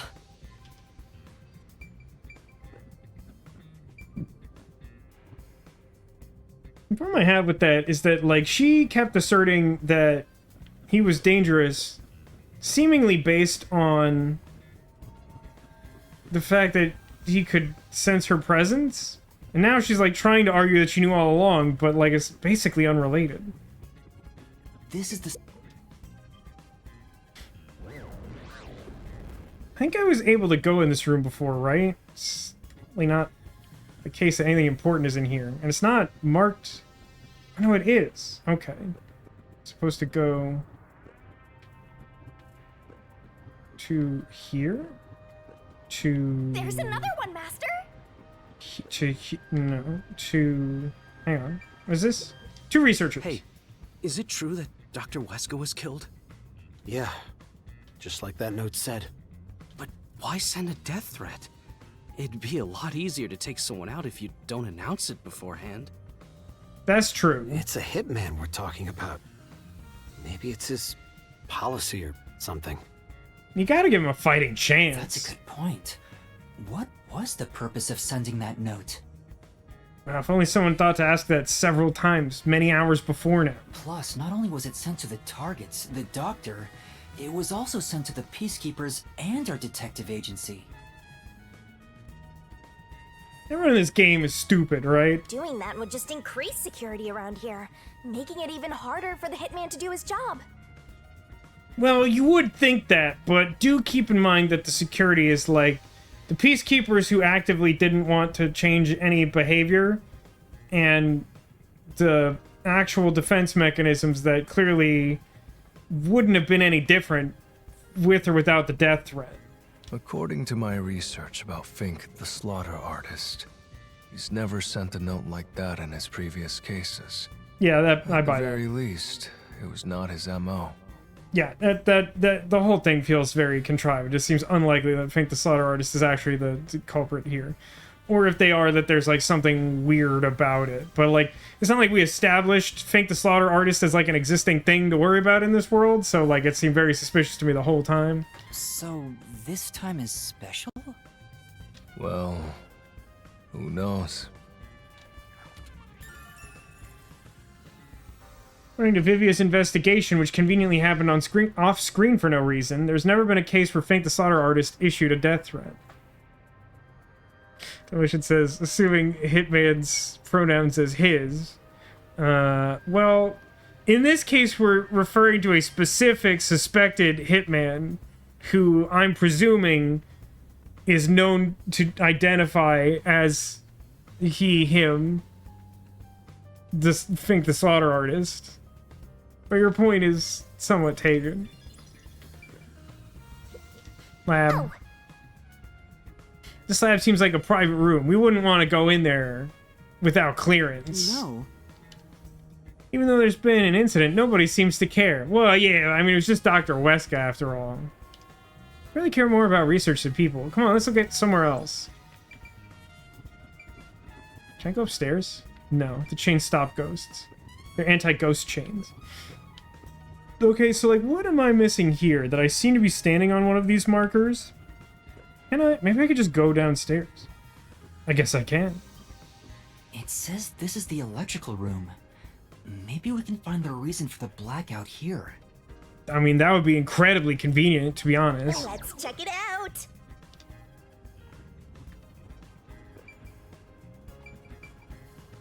Server equipment. This is... I wonder what this device is. It's way bigger than we saw in the lab. It's like some servers. It's like some servers. What are you talking about? It's probably a machine for recording research logs.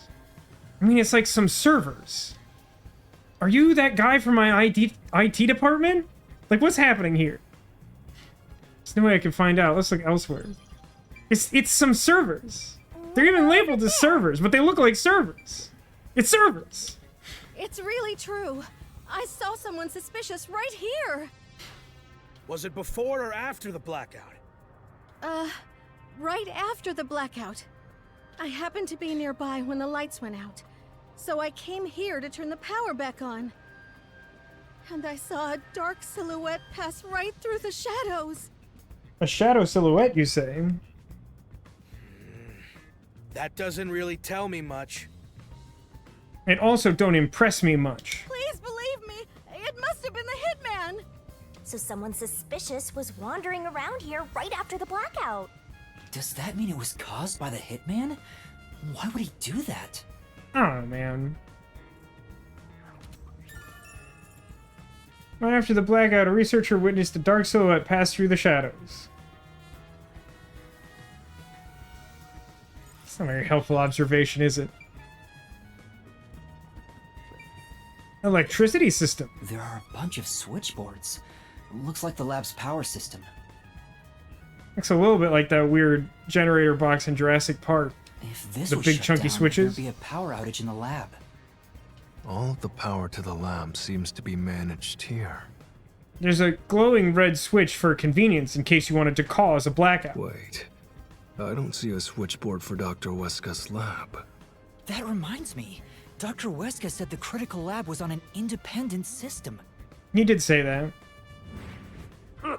This critical lab operates on a separate power system that obviously includes its security measures. So the purpose of the blackout was to distract everyone so that the killer could slink into the hiding vent thing? I see. That was a rather indifferent response from Vivia. Were you somehow not expecting that? Maybe he's bored with the investigation? Critical Lab security system operates on a separate power system. Then what is How come so many of these solution keys are like stuff we already knew that we're having flashbacks to? It's very dumb. Like, the clues themselves are mostly fine. It's just like we had to contrive this so that like we couldn't possibly go into the mystery labyrinth before. And I get that to some extent until the crime happens. Like, you don't necessarily register it as like a clue, like a capital C clue or whatever. But like, it's annoying that we have to like investigate to like remember stuff. Like, it just doesn't feel very satisfying in terms of like a detective story. Ocean says the rice cakes that Shinigami was holding look good. I think you mean jelly donut? She was holding a jelly donut before. Yep. Use the stairs so you don't get fat. That used to be my go-to, but then there weren't any more stairs. COVID joke. That's... It's a machine with space for something to be placed inside. I have no idea what it's used for. Well? Only you weren't in ghost form, you could touch it and find out. Maybe die. Even if I had my body, I wouldn't just touch this. I might break it. Your body or like the thing? This was just called eavesdrop. You went inside Dr. Weska's lab before, right? I mean, I'd ask why everyone's just conveniently talking about Dr. Weska, but he was just murdered. The weird thing is that they did try to make a point in the other room that like, no one really cares, but like now they clearly care, which is why we're able to hear all these clues randomly uttered, apropos of nothing. Yeah, just once. I was forced to help deliver some food to him. I think it was about 3 months ago. It's kind of hard to imagine how that circumstance happened by force, but okay. He's been shut in there since, right? I'd go insane. But the doctor was famous for being antisocial. It was probably the perfect environment for him. He had like so many saltines or whatever. He's totally fine. This is a bit extreme for the sake of avoiding people. No, saltines, fine. I don't know what you're talking about. Anyway, when I brought in the food, he made me check inside those boxes repeatedly to make sure no one was inside them. I mean, I'm guessing it's like a bulk order, like a Costco run of food or something. You know, for some reason, my brain naturally assumed we were talking about like a DoorDash or like an Uber Eats sized food order that we were delivering, and he's like, he made me, he insisted that I prove there was no one inside. I'm like, in your like Taco Bell bag, like what, like. Not that there was any space for someone to hide in. The guy was just paranoid like that. Well, you say that, but he was murdered today.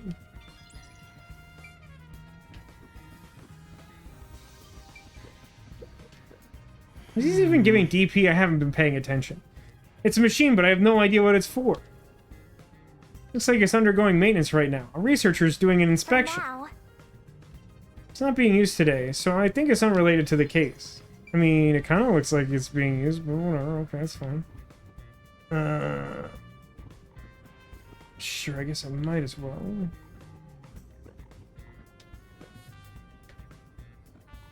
Don't even bother to show the animation most of these times. Was attacked in this hallway. Let's see if we can learn anything.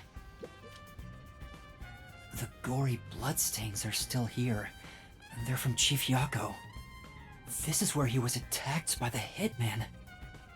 It's kind of like a weird drain vent thing on the floor. Is that relevant? Damn it all! If I'd only gotten here earlier, I could have changed his fate.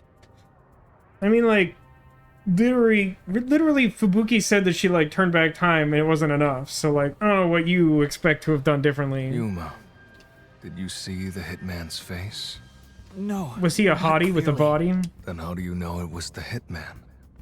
Because Chief Yako said so himself. The hitman. Think. The slaughter artist. I mean, we saw the knife, but the knife is probably a ruse. Yago testified the hitman attacked him. Yeah, but like, if someone attacks you from behind, you're not a super reliable witness as to who attacked you, yeah? Also, the knife which was used to stab Chief Yago has an F inscribed in it. Mr. F. Ah, the murder weapon always used by Fink, the slaughter artist. You know about it? I did some research after we got that note from the killer. I am still a detective, I suppose. This game really likes to have characters that don't function in a consistent way, and then to just handwave the fact that we didn't write consistent characters. He uses his knife to prove to his clients that he committed the murder. Setting that aside, don't you think these bloodstains are unnatural? Well, you know what they say about our boss, Chief Yakko? He is so full of blood. You're right. There are some strange marks, like something brushed against it. Is that how you would describe this? I mean, I assume that the part that we're taking issue with in particular are the marks leading into the vent. Which are suspicious, but like... I feel like I've described this differently. Considering the chaos at the time, I don't think it's odd for a mark like this to be here. Look closer. This mark appears to have been made with someone's bloody fingertip. His fingertips were covered in blood. It occurred to me, like, immediately at the time he might have written a message, except that he didn't. So, you're positing that he tried to write something and then Fink the suspicious liar, like, smudged it out? Is it a dying message? I haven't had one of those yet, that I remember. Could the chief have done it? Was he trying to tell us something? No. Timmy fell down the More well. like he was trying to reach for something, rather than write out words. I mean, I would argue that that's not what this looks like. I mean, I'd agree that it looks more like that than writing, unless, again, we're talking about it being like smudge, but it doesn't really look natural for that either. There's just like too much area covered by blood. But like...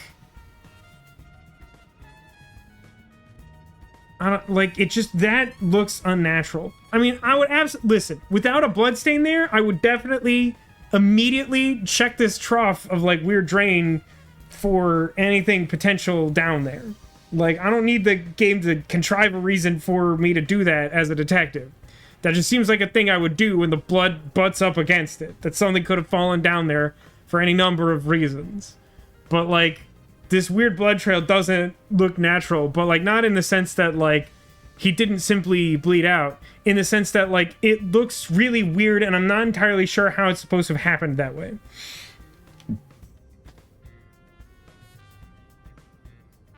What could Now, ask me at the end of the stream. I don't want to open the calendar. Master, maybe it's that houseplant over there. Oh, that's it. He wanted to drag a ficus to the afterlife when he became a ghost, because we know now that that's how that works. I'm gonna be mad if there's a clue in the houseplant, because that's not seem realistic. Maybe there's something about this plant. Oh, Vivia! Something's hidden behind the pot! Alright, I'm mad now. A photo and a map? What are you talking about? What are you talking about? That doesn't... That... What are you talking about? You have like a whole entire contrivance in place already that would make... I hate these things. That would make more sense than what you propose here. How have you made this so much more difficult than it needs to be? There's like literally a trail of blood leading into a little drainage ditch where like something could have fallen into the vent and we could fish it out or something, and it could be a clue that he dropped because he got dropped to the ground by being stabbed in the back with a murder knife. But your supposition, video game, is that our boss got stabbed in the back and it only made him mad, and then he crumpled up a couple of clues and tucked them behind a house plant and then suddenly dropped dead. Like, that's the thing you want me to believe. That's so much more stupid than it needs to be. It just is. It's so stupid. Isn't this the map of this lab? Could it have been taken from that folder in storage? Probably, I have to assume. But why would it be here? As for the photo, I have no idea. It's Yuri from Doki Doki Literature Club? Why is that true? Why is that true? The photo shows a young man and a woman. The woman looks like she's wearing a lab coat. Is she a researcher here? The man is covered with blood. I can't see his face very well. I mean, it's very, very extremely deliberately covered in blood. That doesn't look accidental, even though I'm sure it's meant to be. That photo. Did you fall in love with the woman? You really fall for every girl, huh? Oh man, we almost managed to go like a whole episode without Shinigami like being awful. I'm just checking for clues. Not really. This is a clue? You don't know the connection between the case and this photo? I don't. But it has to be a clue. You're mandated by law to admit that it would be a very strange place to store a map and a photo if it weren't related to the murder that we know happened a few feet away. This bloodstain was made by Chief Yako as he tried to hide this behind the pot. I mean, it wasn't, because that's not how physics or dying works, but sure. He left this clue and made sure the culprit didn't find it. By using the last of his dying strength? He's not dead! He got better, maybe. It doesn't seem like anything is indicated on this map that's useful. There's the panel room, there's the toxic room, there's the vent hallway. There's just a general square for the critical lab. And then everything else kind of just looks like what we know. What about this matters? Photo of young man and woman.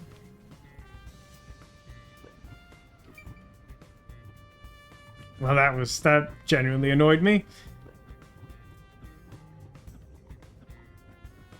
It's over in this weird realm. Guess I want this door. This is the robot. Oh, the robot man. Oh, robot man.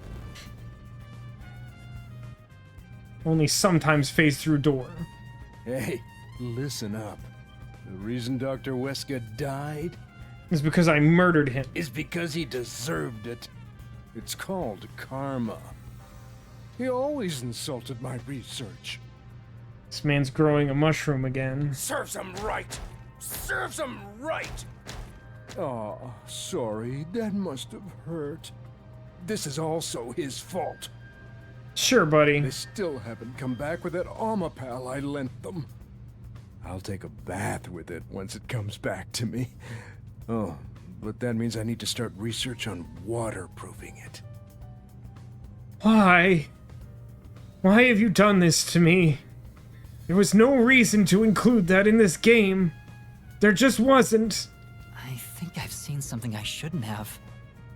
He certainly has a grudge against Dr. Weska.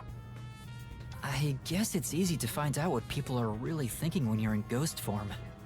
My forte exposes anyone's inner life and encourages them to tell the truth.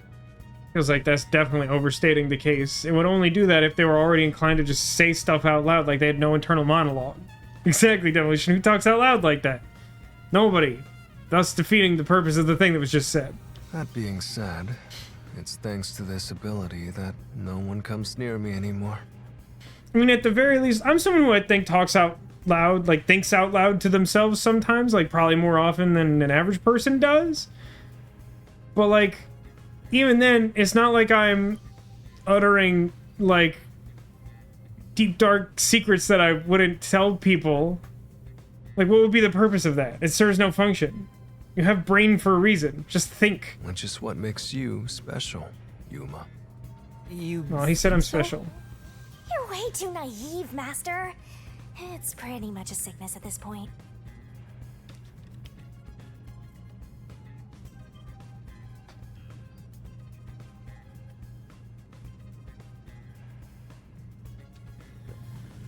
I'm getting excited here! I bet you are. This place. I think they might be testing robots here in the robot lab. How else would you check if they can handle high voltage and toxic gas? I don't think that's what they're testing for. Apparently that's nothing and it's not worth points. Monitor. There's a manual for Amapal. I already know most of the controls, but I should read this. I'm so Amapal horny can be for controlled mysteries right via a now. special tablet device. Watch the camera feed from Amapal's eyes while you use the key buttons to control it. You can also use the mic to communicate via voice. For safety, the ends of the arms are ball-shaped, but can still be used for actions such as pressing buttons. Is the mic thing supposed to be important? Like the culprit was listening to us talk about time travel or something? However, while extending or retracting an arm, the controls for the camera and body do not function. This is to prevent the arm's wires from being tangled when children handle it roughly. It has a load capacity of 100 kilograms and is durable We enough know to literally withstand all of most this. falls. We know all of this. The We know sales this. pitch does say withstand play. It's exactly as the researcher told us. Yeah, there isn't much other information. Why would there be? We've already interpreted this. So stupid. Literally the clue is Amapal is sturdy and has many features.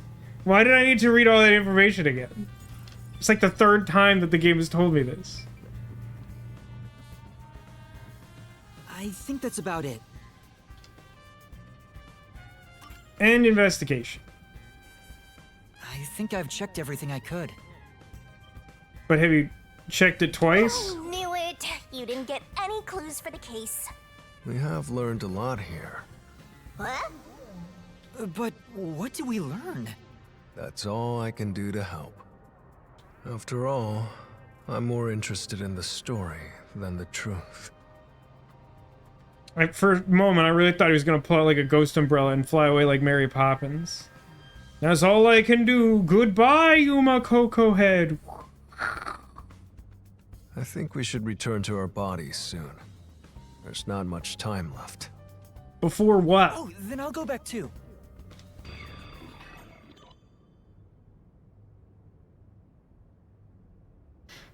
It says, I think most people would be really boring if you watch them in spirit mode. They don't need to monologue their dark feelings at all. Yeah, exactly.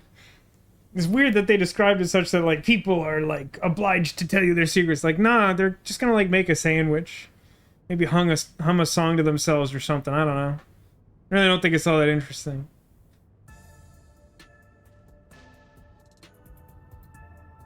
It'd be really funny if we accidentally switched bodies. Should have been paying attention where I drifted back to the ground. Hey, you're back. How'd the investigation go? Well, I managed to get a lot more information thanks to Vivia's help. He did, however, threaten to kill me a little bit. Whatever, just tell us what you found. We don't have time. Sure.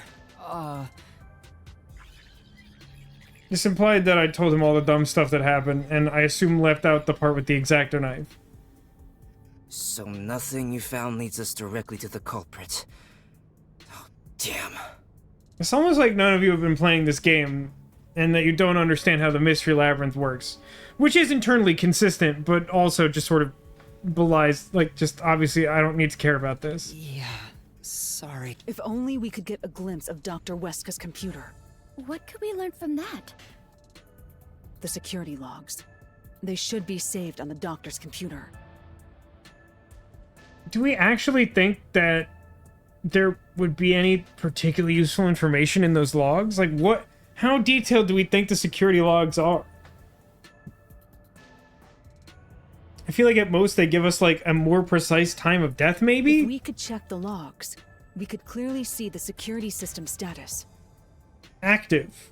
Next question. With that, we may be able to figure out when and how the culprit entered the lab. Active. Next question. Can't you check the logs with that computer instead? I can No, see it's that a different the log network or file whatever. exists, but you must log on to the doctor's computer to see what's inside. That's such an unnecessary answer. Is probably on a separate network because he was paranoid and antisocial, and he, like, kept his whole laboratory on a separate generator. You were in the doctor's lab. Why didn't you check his computer?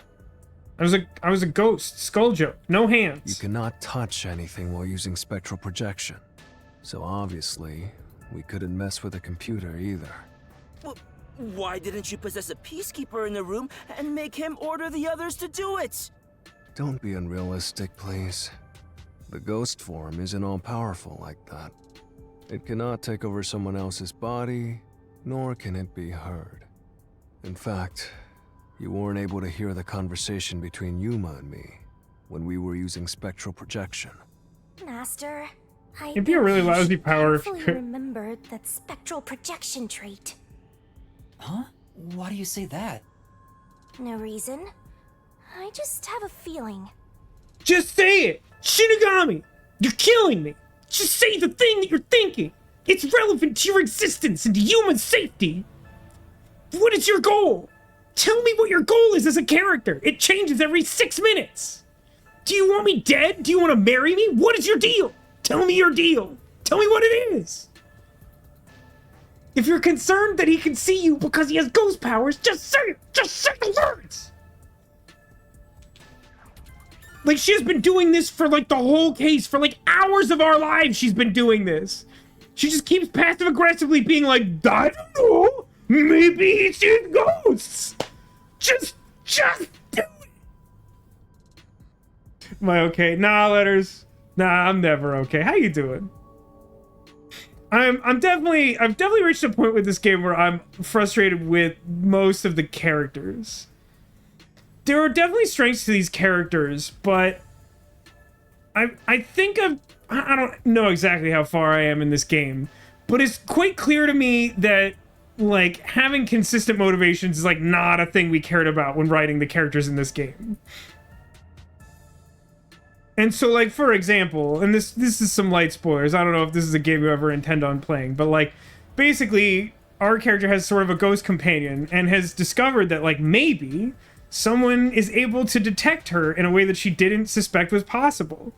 And, like, this whole case, she just keeps, like, being like, I'm suspicious of this person who, like, maybe can see me. But she doesn't say that. She just keeps being like, I don't know. But, like, also, like, when we're just, like, trying to do this part of the case where, like, you're being attacked by, like, security, she's sort of like, I hope you die. So it's like, I don't know what your motivation is. I don't understand if you're trying to help me, or if you're looking out for yourself, or if you're just a force of chaos. Like, just every time we're in a new scene, it's different. More of a mechanics than a plot game. Oh, that's such an interesting question. No, I don't think I'd say that. Here's what I think I would say to broadly describe this game as much as I've experienced it. I would say that Master Detective Archives: Raincode, which is too long of a title, frankly. I think that it is a game that you play, like, out of a devotion to the idea of visual novels, or an interest in seeing a slightly different take on a modern visual novel. And I would say that its strengths are the story, but not the details. Like, a lot of the cool things that the game sets up kind of fall apart under scrutiny. And it's, like, a consistent problem for me throughout the game. Numerous of the cases and components of cases that we've examined are interesting. At least one of the cases ends up trying to explain one of the dumbest motives I've ever heard of to a needlessly elaborate crime. It's very frustrating. Setting that particular instance aside, generally speaking, there's a cool idea behind all of these cases. But I think the characters and the details get in the way. If you're familiar with the Phoenix Wright games, which I don't know if you are, they kind of have a similar approach in a broad sense, where there is a mystery to be solved, you find a bunch of clues, you are put into a different circumstance where you have to use the clues you have to try and puzzle out the mystery. You're not just figuring out the mystery as you go along. It's sort of its own game component.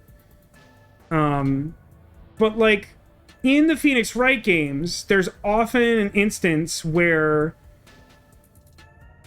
there's sort of a disconnect between what you know and what the game wants you to know. And it can either be that the game wants to over-explain something that you feel like you could take for granted, or that it wants you to make a logical leap that you don't have context for.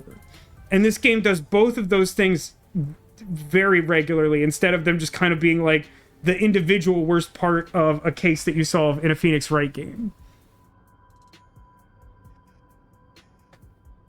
So all of that is to say that I've consistently struggled to sort of give a sense of how I feel about this game in some sort of ranking sense.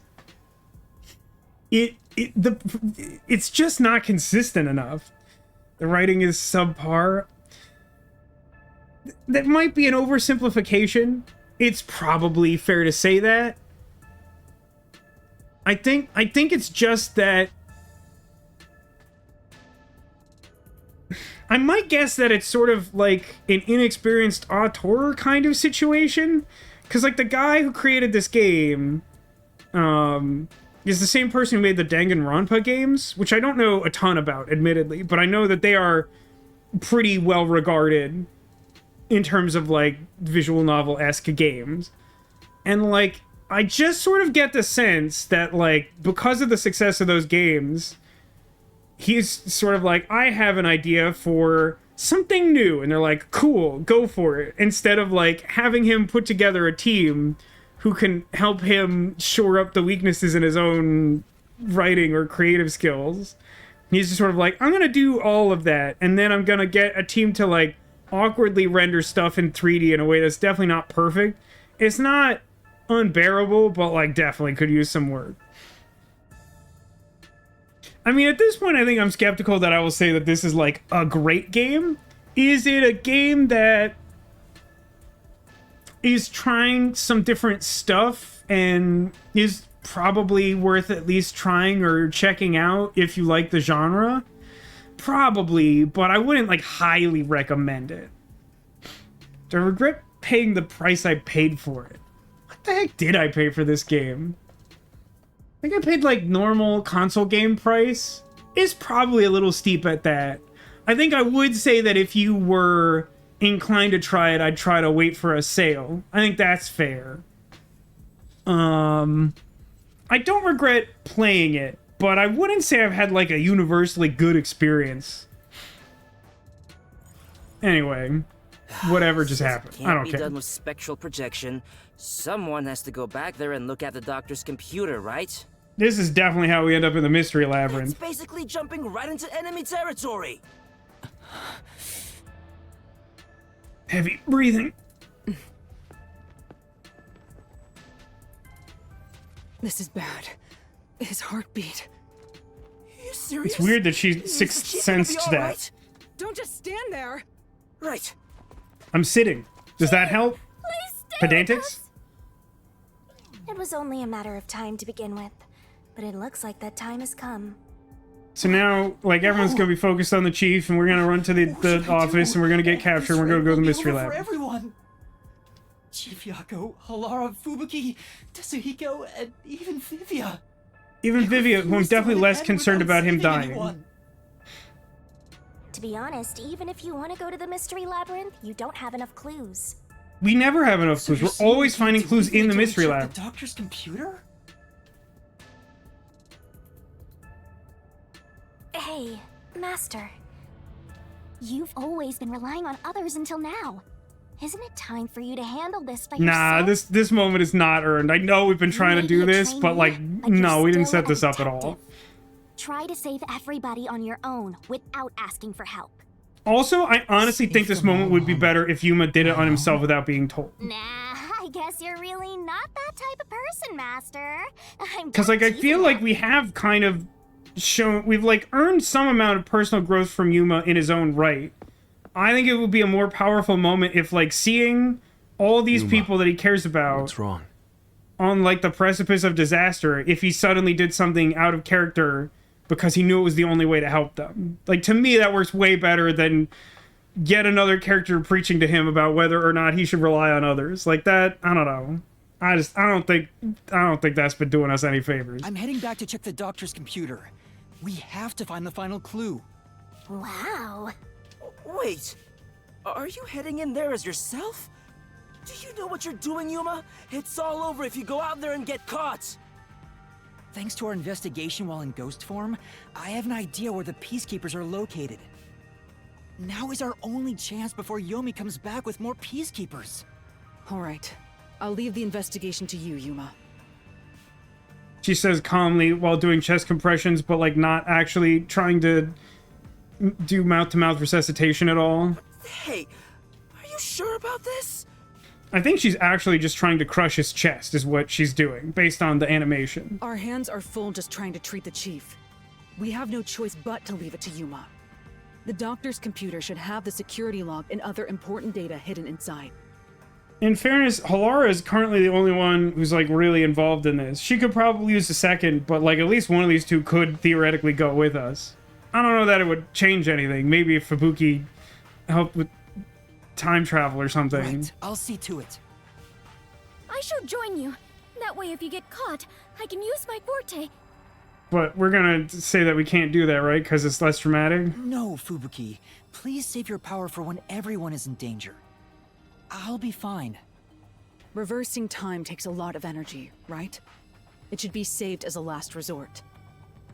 It's like, I can't stress to you enough how goofy it seems to me that she's just doing the chest compressions. Got stuck to the sticky pink jam and now she's trying to get it off. That seems more plausible than her trying to resuscitate the boss. All right. I'll stay here as well. Why? You should go. There is nothing for me to do. It's fine. You'll probably get sucked into the stupid vortex anyway. Besides, even if we found the truth, it would not improve the situation here. Look, I know Chad is, like, not ironically still on Team Vivia. He's really testing my patience. He's no Fubuki. So you're just gonna give up? You gotta be fine. I won't waste time asking you anything anymore. Just go to sleep or whatever. Aw. I miss K-Mag. Yuma, you're our only hope. He's always Sure, trying to you're no cast longer just sleep a sorcery rookie. spells on everyone for some unknown reason. Right. I'm heading off now. Master, you're acting pretty cool. I am a detective after all. Well, a trainee one. Seems like my training is working. You're not responsible for any training.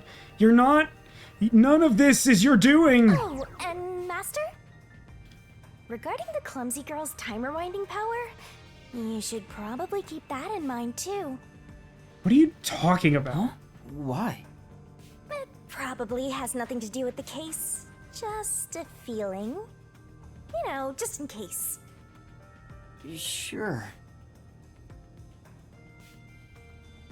I mean, I strongly get the impression that the game wants me to draw the conclusion that the culprit knows about Fubuki's power.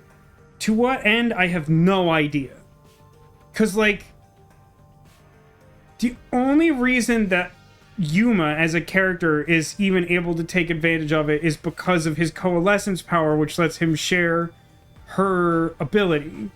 So, like, even if the culprit became aware of the time travel power, when time reverted, he wouldn't have any memory of what happened before. So there's no way for him to really take advantage of it.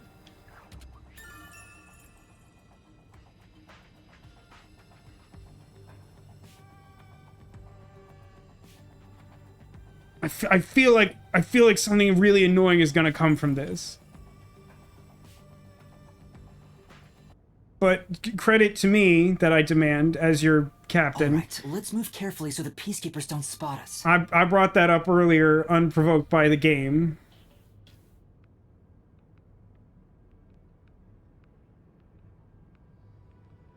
Now, he said that, like, we had knowledge of where the guards are, but, like, weren't they in, like, different places, like, every time we came out into this hallway? So, like, I can get kind of far here, and then switch behind that guy, maybe? It's another question of, like, this game doesn't really have stealth mechanics, so it's hard to know when you'll be caught. But I think I could do this. And then this guy's looking the other way, probably? Does he, like, turn around or anything? Not really, it looks like. It looks like not really. And over here, we're good. not really another way for me to go, so I hope that this way is still clear. Didn't do like a really great job with this guard rotation, huh? Not really. Alright, I'm gonna assume I could just do this. What hardship?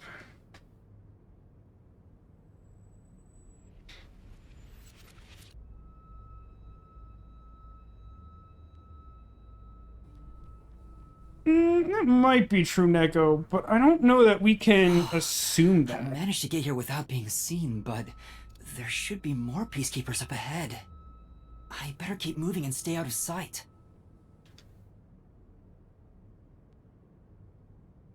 Okay, but like how... What if some toxic gas is still lingering around? Nah, just kidding.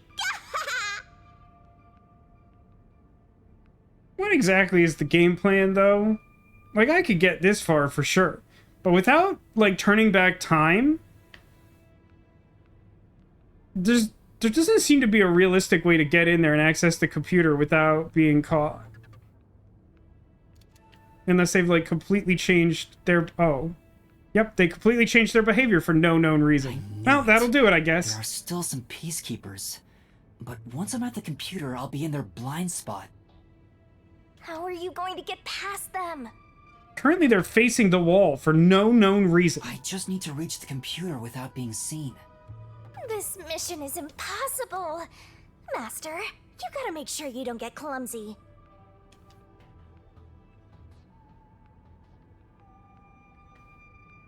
There's no time. We need to hurry up and check the...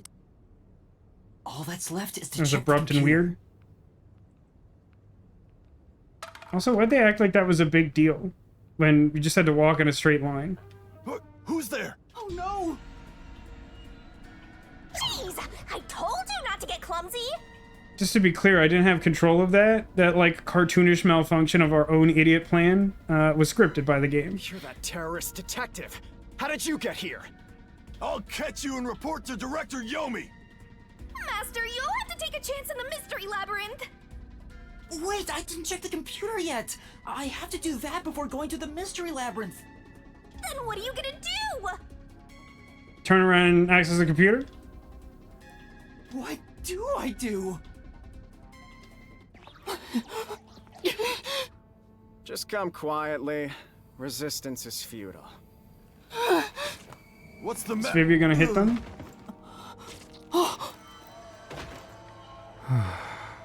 Why does he have a needle? Vivia! This guy's really upsetting. Sheesh. What a pain. I want to die someday.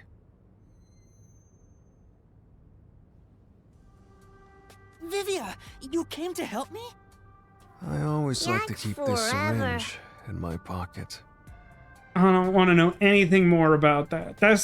That's already exceeded the amount of information I wanted to know about that syringe. He walks around with a syringe. He's Sir? like a walking cop magnet. I know I should leave you alone, but curiosity got the best of me. Oh my god.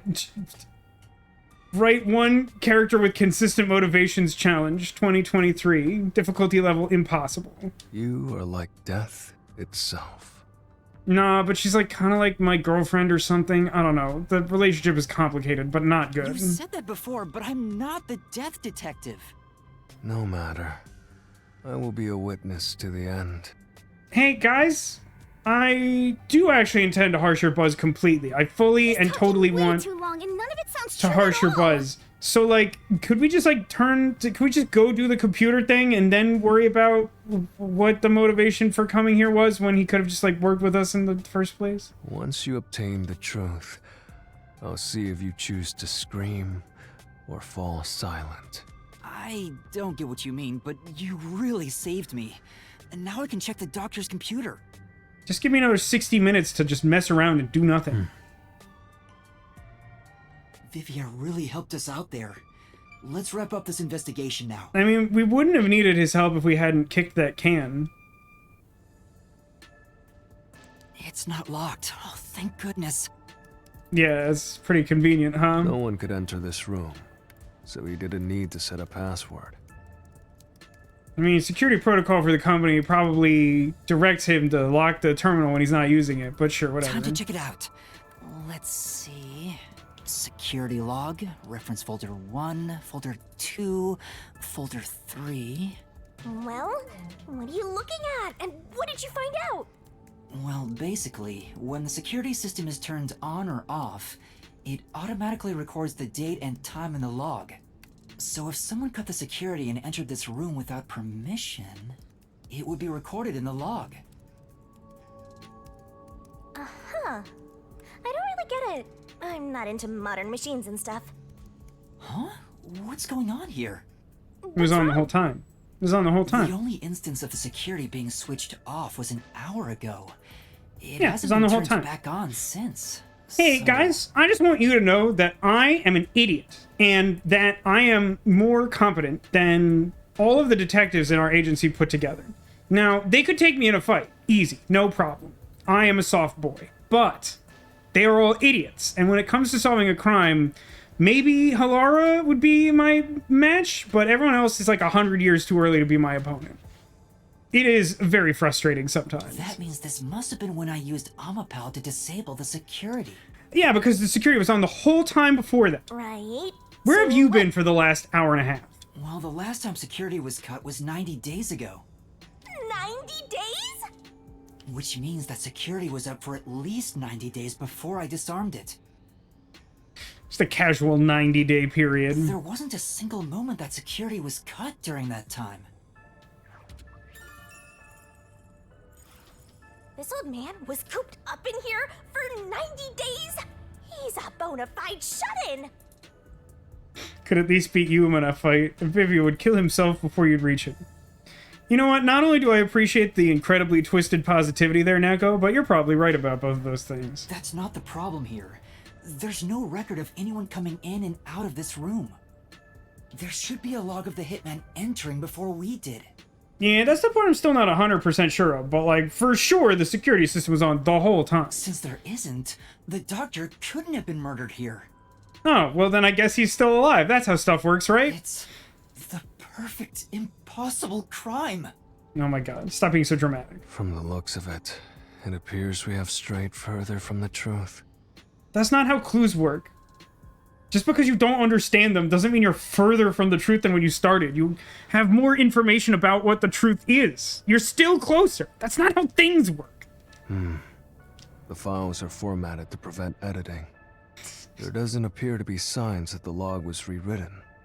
Oh, what a needlessly specific thing to put a point on. We've checked the data, but it's just made the crime even more impossible. I mean, the twisted part of the comment is more about defeat Vivia by nature of him unaliving himself or what have you. It's like a weird, it's an atypical form of optimism.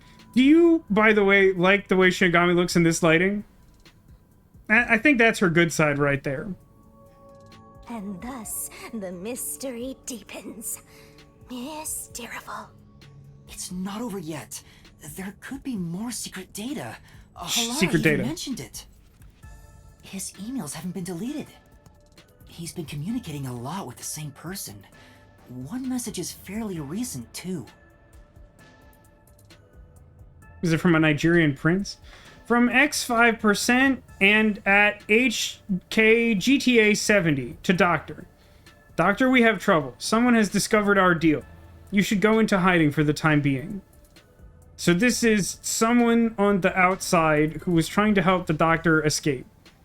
Who, like, may or may not have something to do with Vivia? Maybe that's why he didn't want stuff to come out or something? I don't know. From Doctor to that same set of random characters. It appears it's time to call it quits. We've profited enough from this already. It's too dangerous to leak research and confidential information any longer. I shall fully withdraw from here. With this money, I will fund my new research. And then they get mad? Are the rumors true? You intend to leave Khan Iward? Okay, so no. This was just an actual, like, corporate espionage scam. Doctor, don't tell me you're plotting to take the research and run. I hope you already know this, but you have nowhere to go. Another message to the Doctor with no reply from the Doctor in between. What's the matter, Doctor? Are you ignoring me? I will not permit any betrayal. I've told you before, but you have nowhere to run. Prepare yourself.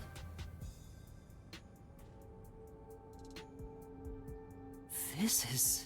Quite a suspicious exchange. I'm sure Doctor refers to Dr. Huesca, but who is the anonymous person? The address is just random characters jumbled together.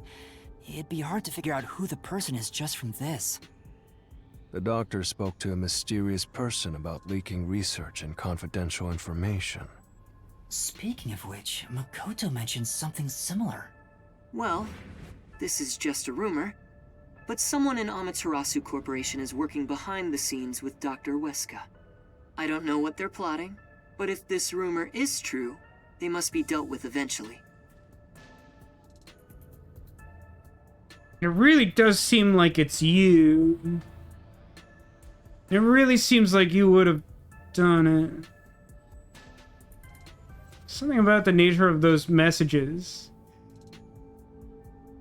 I mean, like, who in Kanai Ward would try to compete with Amaterasu? Like, what good would there be trying to smuggle information about the research out?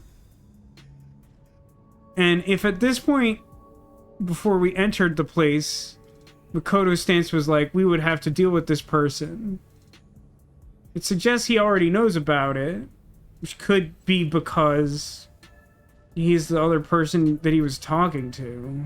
So his suspicions were right. Searching through the backlog of the emails, this appears to have been going on for over 5 years. For more than 90 days. But it seems like their relationship soured about 6 months ago. I guess the doctor wanted to cut ties.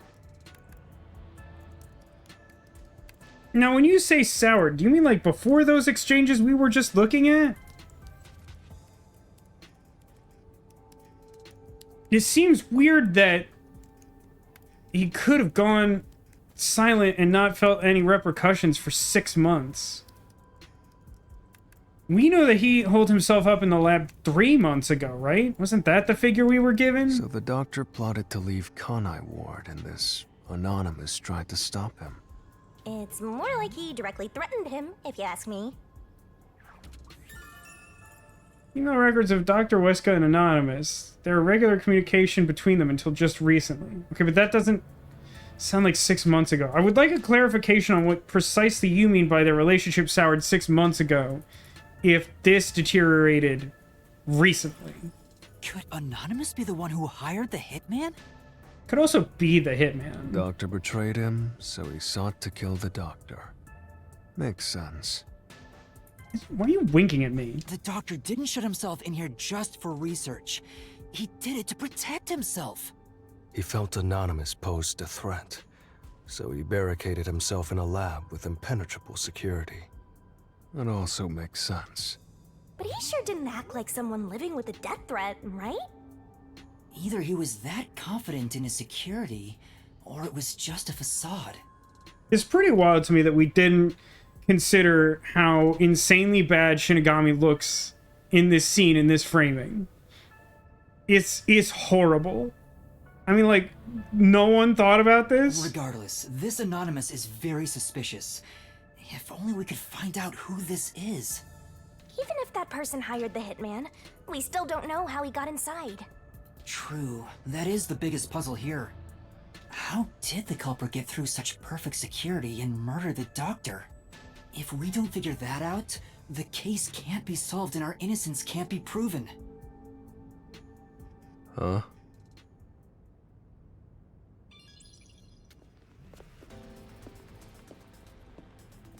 Hey, it's our good friend Yomi finally. What are you doing here? You again? Honestly, you should just do us both a favor and kill us. What are you, anyway? Were you born just to get in my way? Or was this all fated from the very beginning? Aren't those basically the same suggestion? No. Fate is just an excuse for defeatists. Toshin says, I think people did, but those who were managing the people who did the work didn't want to allocate time to fix it when it was seen. That could be true. It's a very pragmatic approach. But, like, I feel like the fix is just, like, change the brightness. I feel like it's an easy fix. I don't think it's, like, a huge restructure the whole scene fix. Alright, fine. You're not just some shit in my path. We're on the bottom of your shoe. You're an obstacle in the way of my ideals. A piece of trash. Ah, of course. We're not floor poop. We're path trash. Trash must be dealt with properly before you rot and start to stink! I'm not entirely following the mixture of these metaphors that aren't really metaphors in their own right to begin with. What's your name? Yuma Cocoa Head. I see. I'll make a path through Kanai Ward's sewers with your name on it. Oh, that's nice. That's very thoughtful of him. Of course. It'll be named after your bones once they're dumped there. This guy brings a lot of the energy that, what's his face? Todd something from Scott Pilgrim has. The vegan guy. Like in the movie, he makes that, like, really complicated insult that no one gets. He's like, no, you see, the cleaning woman doesn't work on the weekends, so, like, they wouldn't find your body in the trash until Monday. So, yeah, never mind. Like, I feel like Yomi says stuff like this regularly. Gelato's not vegan? By the way, last weekend, I did watch the new Scott Pilgrim anime on Netflix. It is interesting. It's not the thing I thought it was going to be at all. Yeah, I'm gonna have to call the cleaning lady because you'll be dust by Tuesday. I would say, here's the thing that I would most... Letter says, interesting is the best review I've heard. Really? That's interesting. In its own right. I feel like I've heard only radically positive and radically negative things, is what I'll say. The main thing I would caution is that if you don't already know the story of Scott Pilgrim, it's not the place to start. I don't want to give too much away, but it's not like a straight adaptation in the way I thought it was. It's something weird and different. So, like, there are things that I end up liking about it, and things that I don't think work super great. All in all, I think if you like the characters, it's worth watching, but, like, I wouldn't be like, oh, you absolutely have to watch it, or, like, this is the best version of Scott Pilgrim, or something. It's interesting. I would love to talk to someone about it, but, like, I don't want to spoil it, because, like, doing that undermines the experience. I feel like if I tell you the main thing that's weird about it, it defeats some of the point of trying it for yourself. Yeah, I mean, here's the thing I think is interesting about Scott Pilgrim. For whatever reason, despite the fact that it is a great idea that had a great cast for the movie, there is no fully actualized version of the Scott Pilgrim story. They all have strengths and weaknesses. I personally don't think there's a definitive version. Like, they're all doing something different. And, like, in particular, I think, like, we never figured out what the ending is. I wonder how many adaptations of Scott Pilgrim will be required to finally, like, get the ending right. It's probably a good thing. It is, I think, that's probably a good thing. It's just interesting, because, like, there are very few examples of media that work that way. Normally, if the book is done really well, then the movie has to take some shortcuts and probably doesn't include all the best parts of the book, or has to make some sacrifice to fit it in, like, the time frame or something like that, you know? But, like, the Scott Pilgrim movie had a lot going right, and, like, still kind of failed to stick the landing, even though in some ways I kind of like that ending more than the comics, but the comic ending also had attributes that were good, and I feel like the best possible ending is, like, somewhere between those or something.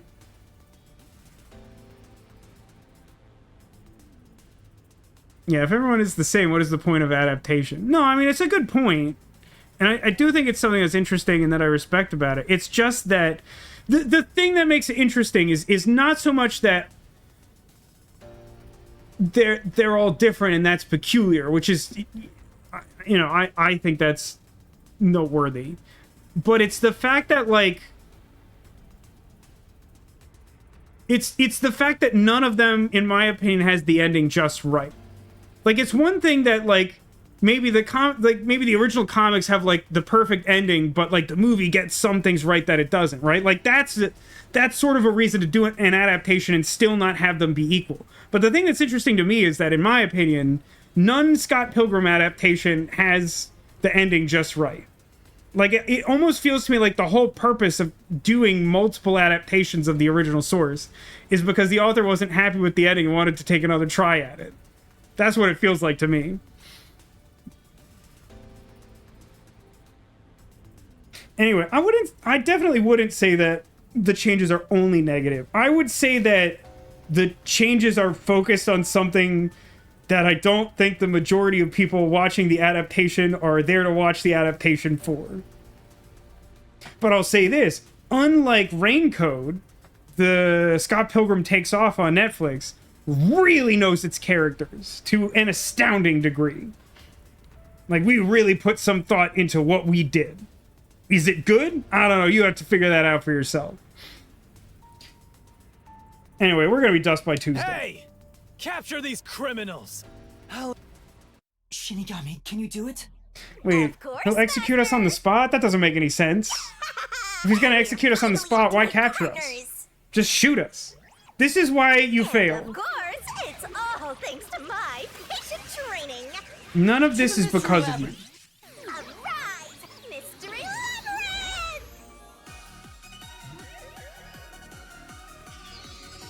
Yes, magical girl time, everyone who wasn't prepared for this sequence.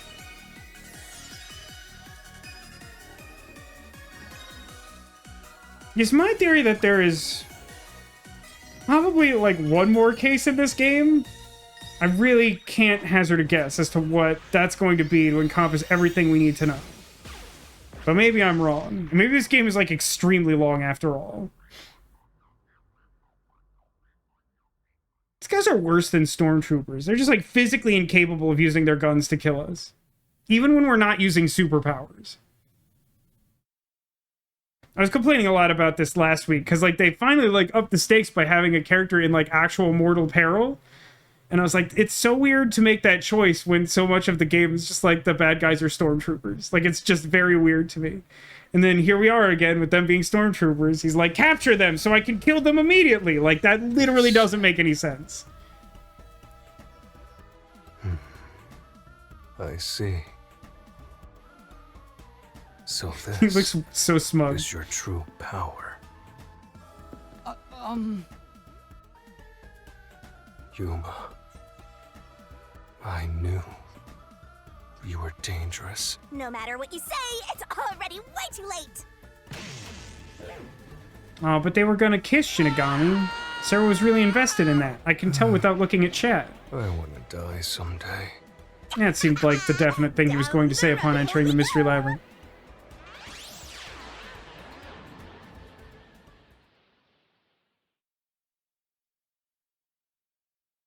Sarah confirms. Very good. Save progress? Yeah, I might as well do that. Well, it's too early to call it quits, but I don't know how very much progress we're going to make in the Mystery Labyrinth. Presumably... Let's see, next week is the 15th. Okay. I think we could probably finish this case next week? Not sure of that.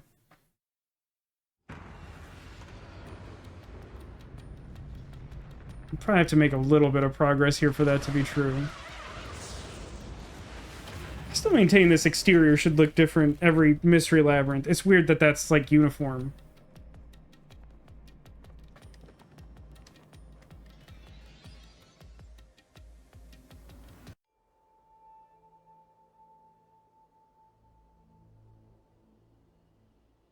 Again with the falling.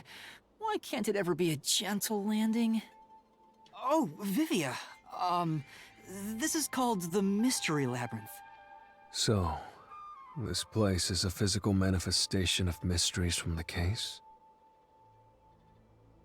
It would be funny. It's not. I'm going to argue it's not what we're doing here. I think it'd be really funny if there was one detective at the agency who was like so good at their job that like they didn't require an explanation. They just showed up here and they're like, oh, of course.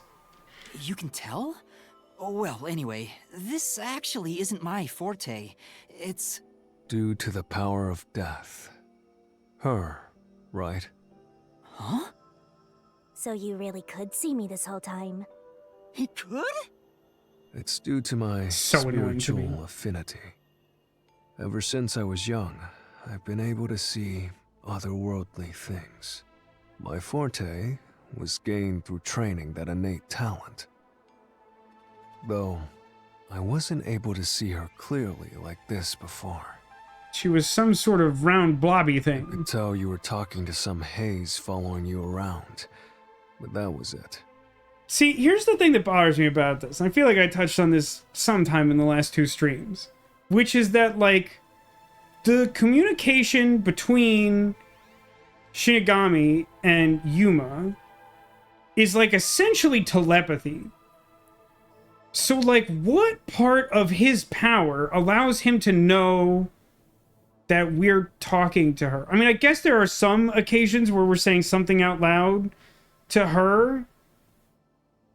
I guess maybe with his power that's enough to infer it, but like I feel like his description sounds more definitive than that, and I don't feel like that makes sense. Until one day, I used my spectral projection at the agency and saw that death god clear as crystal.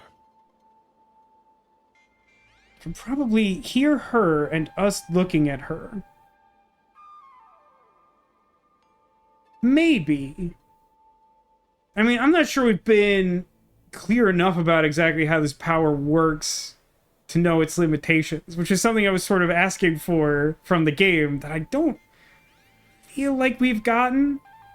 But, like, again, if this is a thing Shinigami was concerned about, really feels like it would have made sense to tell you about this hours or days ago, but sure. After that, I did some research. I discovered that the WDO Underground Book Vault held something called the Book of Death. The fact that you happened upon that very specific knowledge simply upon seeing me talk to a blob is pretty wild. And also, that someone had taken it. Did I take it? Before I lost my memories? I don't know. Since you're a rookie, I doubt you'd have access to the book vault. Of course, rookies are forbidden from reading. Only a They're a handful lower of caste. people have WDO clearance for that. Just a handful? Were we like someone important before we lost our memory? Like someone's son or something? Anyway, you've been using this ability to solve the other cases up till now, haven't you? Yeah, I'm pretty incompetent. Yeah. So, this is also related to the mysterious deaths of all those culprits? I mean, when you put it that way, it's very literally true. Yes, correct. My guess is, clearing a labyrinth, a materialization of a mystery, causes its true perpetrator to die. If that's the case, you've killed a lot of people with your own hands, Yuma. Technically, it's with Shinigami's sentient scythe that doesn't like being kissed. It doesn't consent to that. It does have its own personality, but it doesn't want to be kissed. Well, I didn't really kill anyone.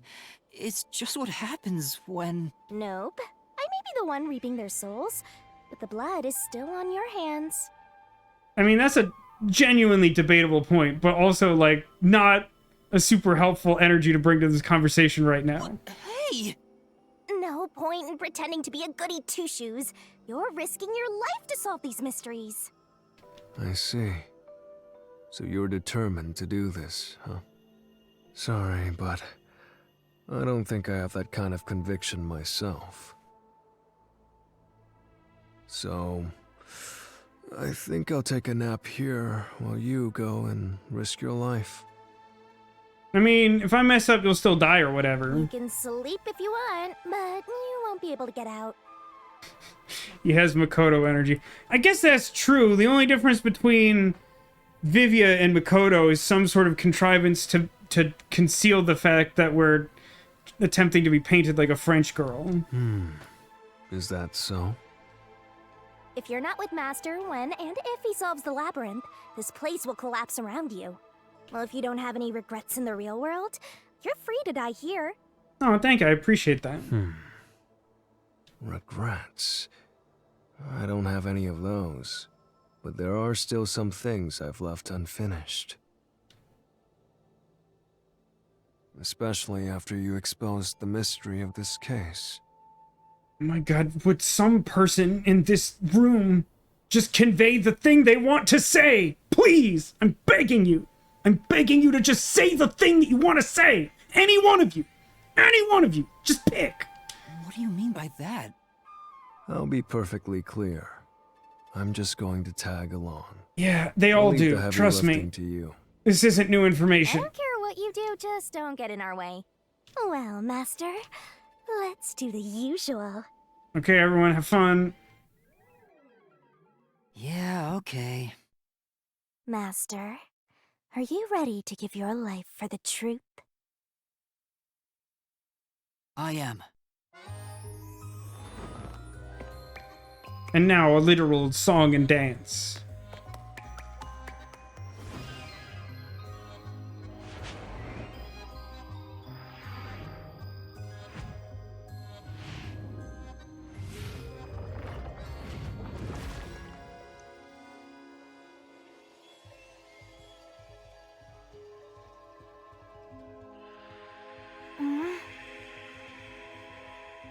Between the solution keys and the solution blade, all this stuff that comes out of her mouth, like, what's she been eating? Yeah, I assume that, like, maybe part of that phrasing is to deliberately make Vivia uncomfortable. He really doesn't like risking life for the truth. For cutting through mysteries. This place must be pretty dangerous. You'd think, but I'm just really bad at trying to decipher what points they want me to shove clues into random death matches.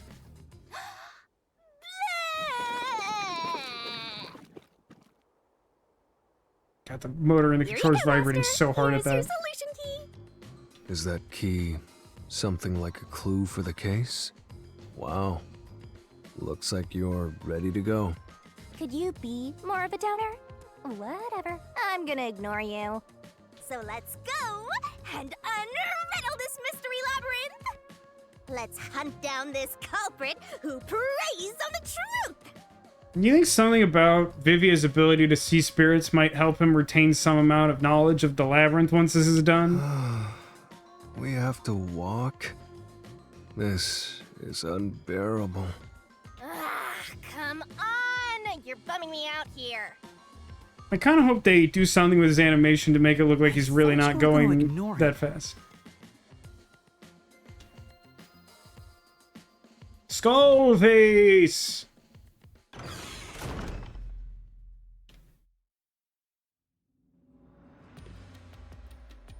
Say, Vivia, do you remember anything about the case?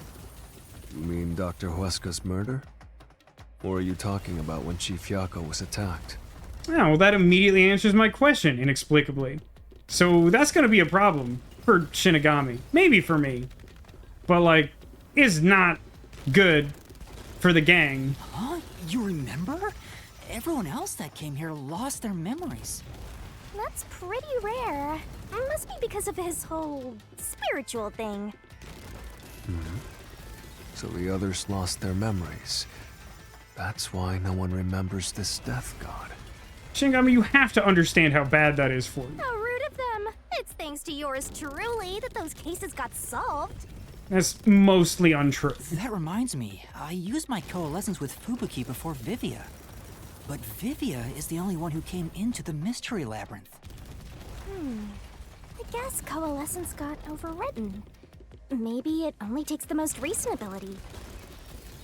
I mean, at best, it's a plot contrivance. I think we can all agree it's just to have the character we want go to the place I we don't know want. either. You don't know? But coalescence is your power, Shinigami. No, it's probably not. Relax, will ya? Minor detail. You would have been better off with Fubuki. She would have been far more useful for this case. It doesn't matter anyway. No one can use their forte here. Oh.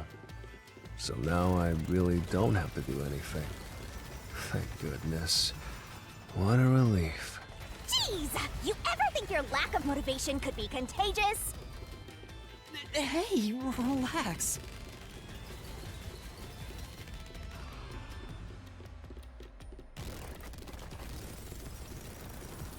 Reasoning deathmatch inbound, probably, maybe, something. Actually, hold on a second. Yeah, I think the notion is that Vivia just drags behind the camera because he's going slow, and that's supposed to indicate that he's going slow, which is probably the best you can do, but it's not as fun as I would like. Vivia will probably like this. I really feel like the motor in my controller's going extra crazy today. I told you to stop surprising me like that. I thought this labyrinth would only require your wits.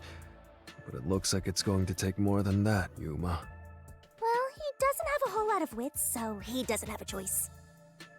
Again, she calls herself our, like, mentor, and that everything's because we're trading, and she just says awful stuff about us all the time.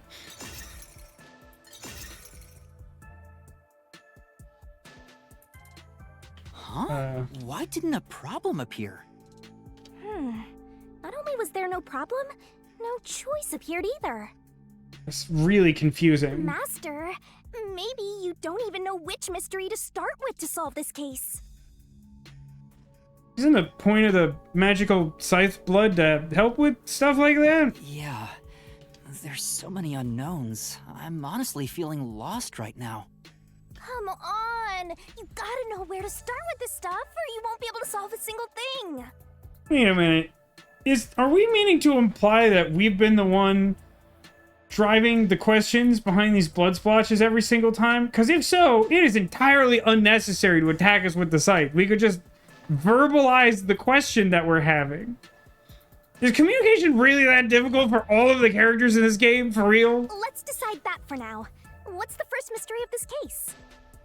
The first mystery is the fact that Dr. Weska was murdered in a completely locked room with no way in or out. The doctor was located deep in the critical lab, behind layers of security. And yet, he was found stabbed to death. We were the first to discover the body. At the time, we were controlling the robot, Amapel. Because of that, we were thought to be the culprits. But we obviously aren't. So how did the culprit get in and out of the doctor's lab? That's what I don't know. And I'm still not entirely sure of. Out is reasonably straightforward. But the culprit is definitely the hitman, right? I think so, but I'm not absolutely sure. Well, it depends on exactly how you define hitman, I think, weirdly. Besides, even if the hitman did it, there's the question of who hired him. But there's no doubt the hitman stabbed Chief Yako. That's the only thing I'm absolutely certain about.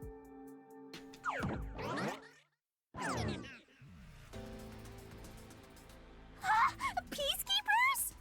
Kanai Ward's garbage. What are you doing here? Senpei noticed me. So the director of the Peacekeepers is here. Yeah, but he's just part of the mystery labyrinth.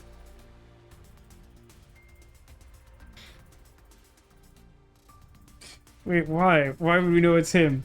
Well, Yuma's going off of the information given by Yako. Yako said that the hitman, Fink the slaughter artist, was the one who killed him. But again, he was stabbed from behind, and then whoever stabbed him, like, ran off in the other direction. So, like, I don't think he's a reliable witness. He kind of just knows that he was murdered, and that the most likely option under the circumstances is that the murderer did it? I figured. In other words, he's a monster created from the labyrinth, right? I don't know exactly how to articulate this. I know before that I said I thought it'd be interesting if there was a character who was like so good at being a detective that like they could intuit the mystery labyrinth. The weird thing is like I feel like the way for that to be interesting is to kind of play it as a joke. Somehow like Vivia doing it seriously and also after like absolutely refusing to like give a crap about the truth or like being a detective or like not murdering us for no reason. Like I mean, maybe again it comes down to a question of character motivation, but like somehow I definitely find it more annoying than endearing under that combination of circumstances. But if we knew who Fink the Slaughter Artist was, wouldn't we be able to find him on the streets? I mean, maybe he was wearing like a maybe he's wearing like Fink merch. You know, if you go to like finktheslaughterartist.co.uk or something, then he probably sells like a ugly Christmas jumper or something that just says Fink on it and has F branded knives. You can probably buy some F branded knives. As someone said before, you probably got to make those in bulk, so you might as well sell them as merch, recoup some of the costs. But again, I think it's a case of just, you know that Phoenix Wright case I hate in like the first game where everyone's like, Will Powers did it, and what they mean is they saw a guy wearing the costume that like Will Powers wears as an actor, and they assumed that he was in the costume, even though it completely obscures his face because it has like a full head mask on it. I think that's more or less what we're talking about.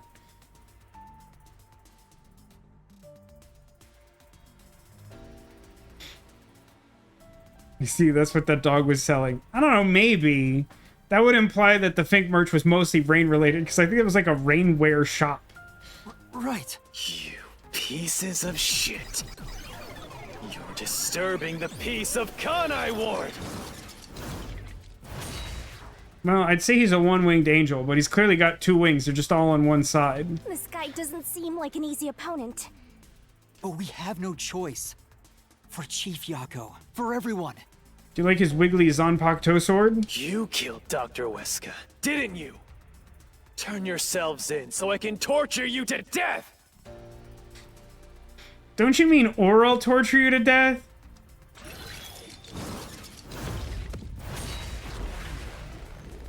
It's actually kind of interesting. The fact that Yomi is our opponent in the labyrinth does sort of imply that this might be the last case. But I would be even more skeptical that we would get a satisfying resolution to this game were that true.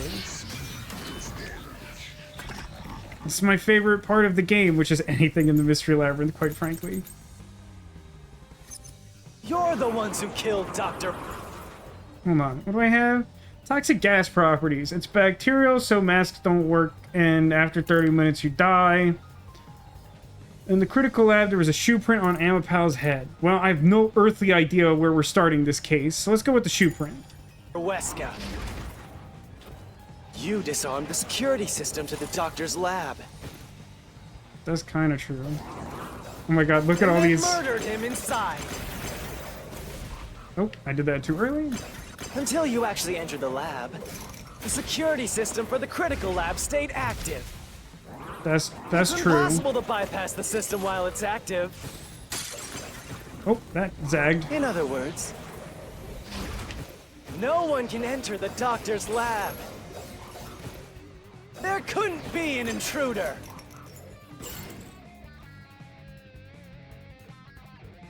I feel like this has to be the end of the cycle. Am I really supposed to use the shoe print as a counter to there can't be an intruder? This is the truth. See, I knew it was correct because I assumed that's not correct. I had to go against my instincts and it was correct because my instincts are always wrong because this game is Amapal was confusing. about to enter the doctor's lab. Like, in no way does that seem to me like a direct contradiction, which is normally the game is like quite the stickler for it to be a direct contradiction and not just presenting relevant evidence. So the fact that it didn't make any sense assured me that it was correct. But something bumped into it and knocked it over. In fact, there was a mark on Amapal's head, like someone kicked it. That mark wasn't there when we borrowed it. It's proof that someone else was in the lab. I don't know. In theory, the doctor could have kicked it. Who knows? Now, I guess by the time we saw the robot, he was already pretty dead, huh? You call that evidence? Is bullshit the only thing that comes out of that mouth? I don't think I should answer that question. Don't make me laugh. No, it's one of those ones that doesn't have solution keys. Shit! There was an intruder. Wait, what does the blue mean? That's impossible! And in fact, you proved that Supposed to yourself! repel it? That claim doesn't hold up! I forgot how this worked, so I don't think that was right. What do you mean? We proved there wasn't an intruder! No, apparently that was right, and I was just so focused on trying to figure out what I should be doing that I haphazardly did it. Look, the whole key is to just not try to solve the mystery, and you'll do way better at reasoning death matches, is what I've learned today. You still don't understand? Don't make me laugh!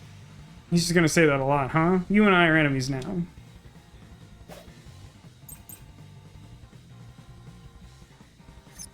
If there was an... So we're playing on the lab. It's supposed to be a top secret file. None of that seems helpful. What is bar, but there's a hinge. Yeah, that's gotta be it. The heck? Where did they go? Oh, he's got some like weird cheating mechanics. Is this guy like our final boss? There was no one else, right? There's no place to hide in the critical lab. It's the wrong button, and I am not gonna hit it in time. There's no way they got There's a past weird it. wind up on that sword, but I'm pretty sure that's what I'm supposed to They do. slipped away and you missed it. No. That's obviously impossible. Jeez, this is really intense. Don't make him laugh. Don't make him laugh, anyone. Committed the crime. Right. What does that mean? If there was another intruder,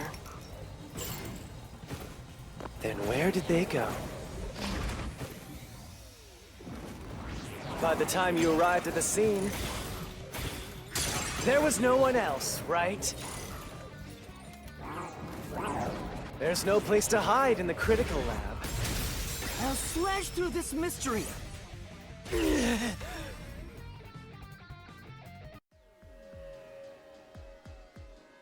There's a hiding spot. It's inside the airlock's decontamination device. The vents cover can be easily removed, and there's just enough space for someone to fit inside.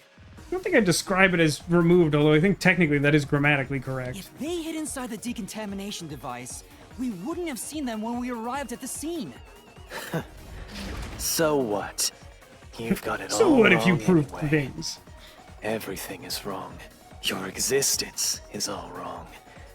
Have fun chasing that fake truth you found. Is this Mystery Phantom Yomi, or is this Vivia Twilight? Okay, I love you. Bye-bye.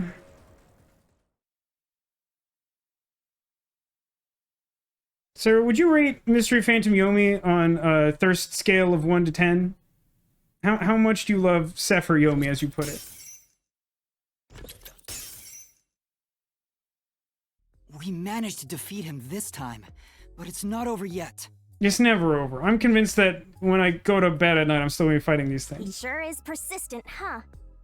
Prob's 9, huh? That's a solid score. Anyway, there's no doubt someone else was inside the doctor's lab. Could have done more with the abs. That's so funny. I like legitimately was thinking, I felt like I expected him to have more impressive abs. So let's unravel each mystery one at a time. All right, we'll get it this time. Ah, my neck! Come on, why does it have to be so sudden? Okay, now that we've wedged our way into this mystery, we just gotta head through the labyrinth and reach the truth!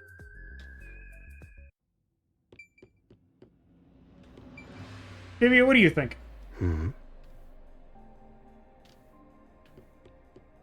I don't know why I expected something interesting to come from that. I mean, there was definitely someone there. I'm a little wary of the vagueness of the question, was there an intruder? But, like, someone was definitely in there and responsible for his death. So, yeah? Right here!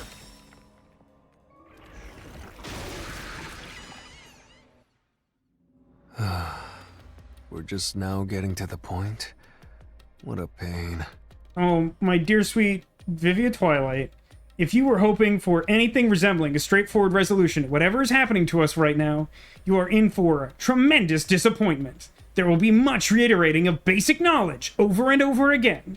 And in fact, we will solve this case like 3 times before we leave the Mystery Labyrinth. Because that's just how the Mystery Labyrinth was created. Hey, don't sigh. This is a good thing. Sorry. Of all the Charlie Browns in this video game, you're the Charlie Browniest. Of course, there really aren't any other Charlie It was an Browns. intruder for sure. We know someone bumped into Amapal. Bumped into is a very generous description. What's with this, like, weird The culprit chessboard probably thing? hit Amapal on their way out. My god. My headphones are being so unbelievably annoying today. My patience is definitely worn quite thin, but I'm very, very annoyed by it. Just stay in my head. Just stay in my head. After that, they must have intended to leave the lab. But they couldn't because we were in the front chamber. So they hid inside the decontamination device to avoid us. So, if you checked inside the decontamination device on the way to the scene, you would have caught the culprit then and there. Yeah, but that would be like an insane thing to do. Yeah, but it was an emergency and we had no idea they were in there. It's super lame to make up excuses, Master. What on earth are you talking about? It wouldn't make any sense to do that. It's not an excuse, but it is true. If I had thought about why Amapal was knocked over at that time... How would you not...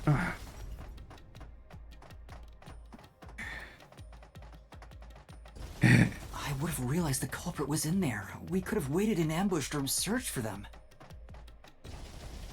And if I'd caught the culprit then... Did we really not think Chief about that? Rocco wouldn't It's so have gotten obvious that that's stabbed. what had happened. But at the same time, I don't know why you would, like... Realistically, here's the problem. It wasn't a controlled circumstance, right? Even if we thought to scour every place to look for them, which I do think we should have been suspicious of the culprit being around. Like, I think that was pretty obvious based on the circumstances, personally. But, like, even if we wanted to do that, like, the character didn't know about the weird hinge hiding place. And it's not the most obvious thing in the world, granted. But, like, also, if we had simply tried to, like, search every possible thing, like, the Peacekeepers would have killed us, like, before we had a chance to do it anyway. So it's irrelevant. Master, wallowing in regret is even lamer. If Okay, I'm skipping this dialogue.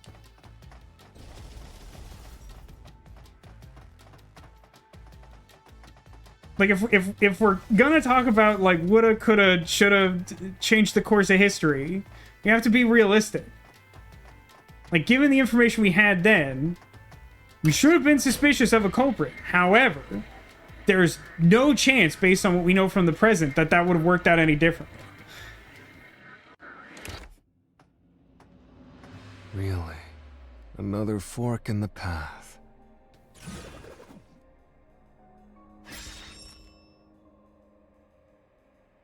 Seems like we're finally at the central question. Yeah, this is an important one.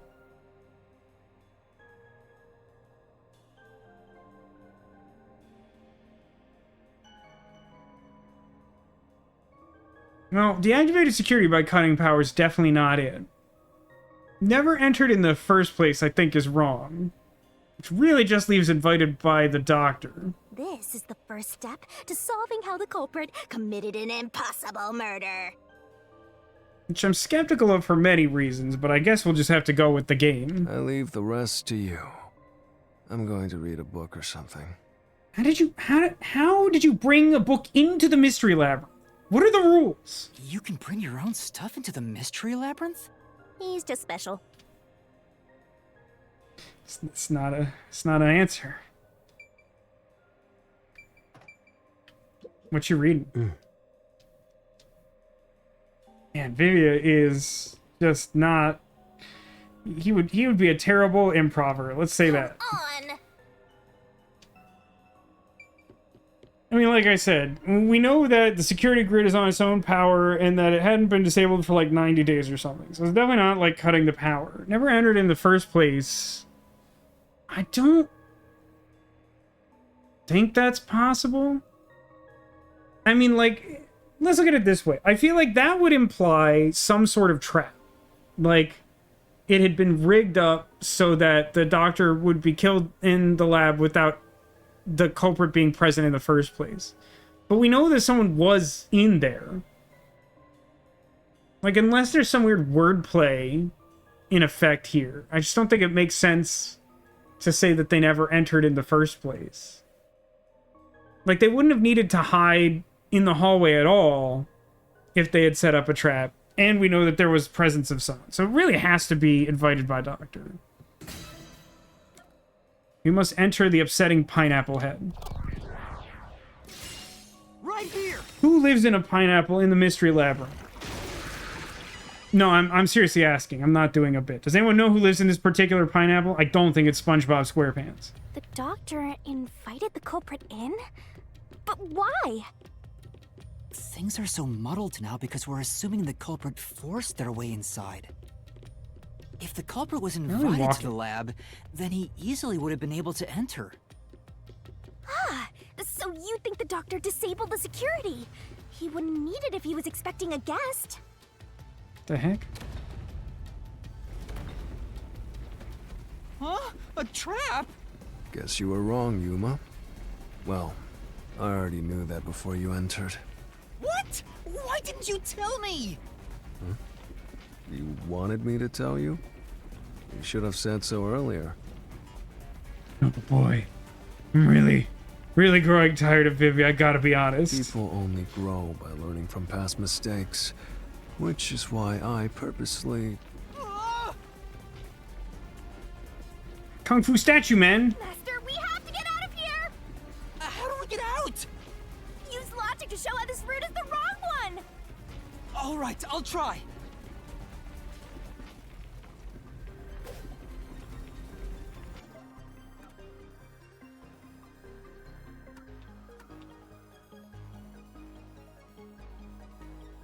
Okay, that's fair. Have we ever had anything in a mystery labyrinth like this before? I feel like the closest thing is the tutorial where they like make you do the wrong choice and then like try to justify it retroactively. But I guess he couldn't have been invited in because the security wasn't shut off, so they would have to force their way in. Because the security would have been active all the time, always, forever.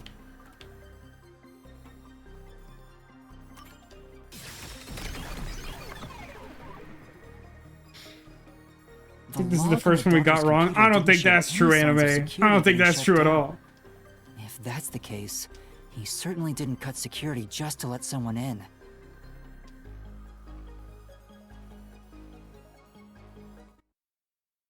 But the other solutions like also don't make any sense. Well, so is it that sort of thing? Up, but at least we got We've had that happen before, right? With the 3 high school girls. We proved that like none of them could have done it until all of them did it. So like maybe it's something remotely similar. Maybe, but if you hadn't messed up in the first place, you wouldn't have to come up with such a lame excuse. I know. I'll do better next time. Interesting that the labyrinth came up with like angry like martial arts statues as the embodiment of defending against that solution or something. Hey, wait a minute. Abilities. Did I ever like get points I didn't spend or something? I have 1 point. No, that's as good as that's getting. Okay.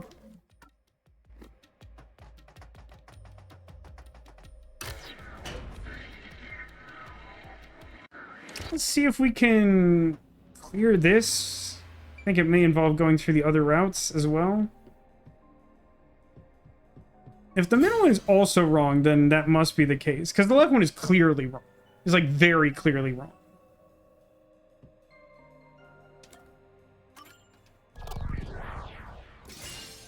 right here. But like, at least one time we slashed a door in this situation, and it just like didn't break, and we like took damage. But you said there's no doubt the culprit was in there.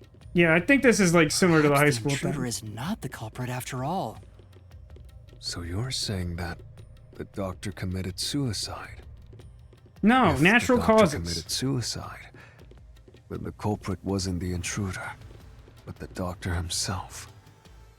But if the doctor did it, there would be no intruder. The doctor was already in the lab.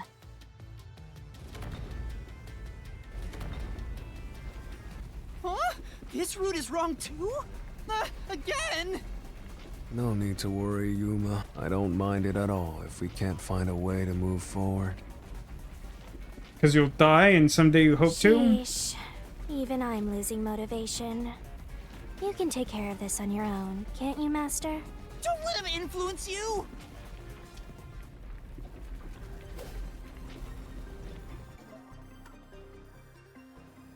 Ooh, let's see.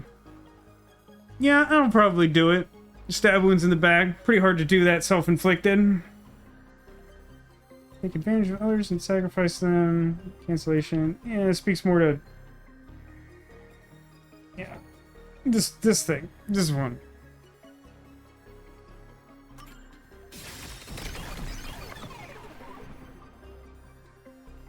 Huh.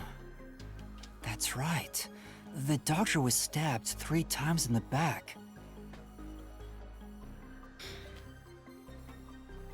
And he says, wait, up and out. Was the power in the facility ever down? In the laboratory at large, there was a blackout for some period of time, but there's like multiple clues and discussions that indicate that the doctor's lab was on a separate power generator and the security system never lost power, etc. So like that third path isn't it either. When I said it, that obviously wasn't it. That's what I meant, is like the game has been very explicit about that point, more so than some of the other stuff. One stab would have indicated that he held the knife in place, then fell on it to kill himself. Which would already be pretty weird because it would be going out of his way to make it look like a murder instead of a suicide, and the motivation behind it would be confusing, but we don't spend a lot of time worrying about motivation in this game. Not really. Unless it's a bank heist. Face. There's no way it was a suicide. Is it implied that we left without running through a hallway again?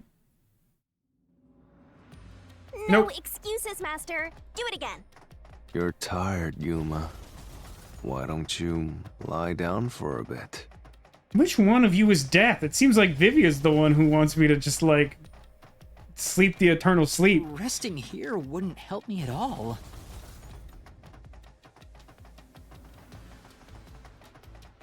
Why must I run so far? I ran so far away.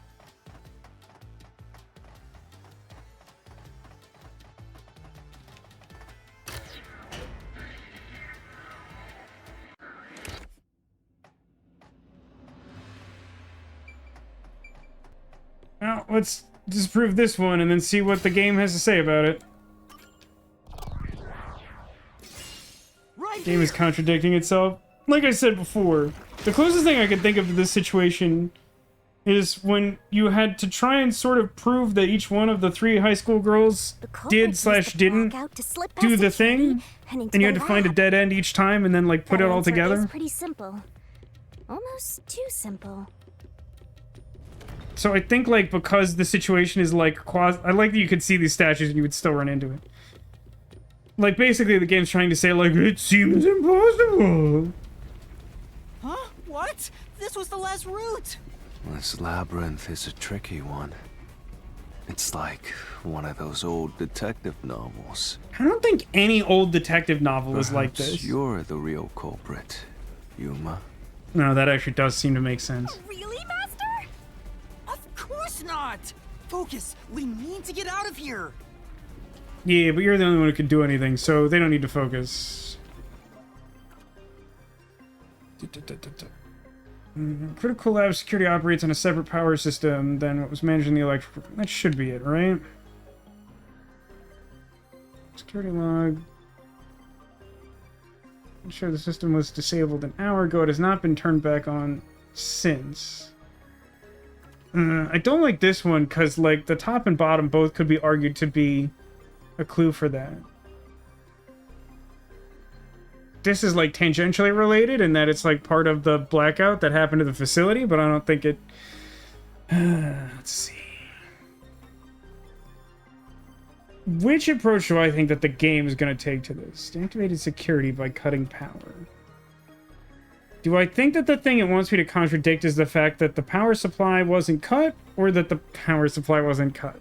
See, this is the problem when you aren't careful about your clues, is that these are both kind of evidence of the same argument.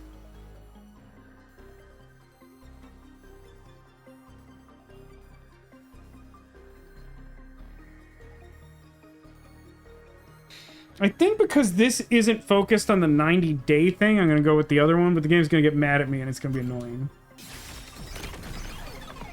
Okay, great.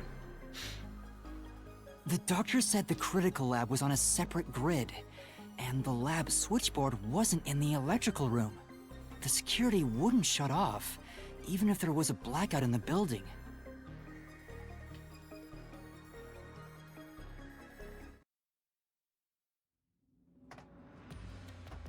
What's going on?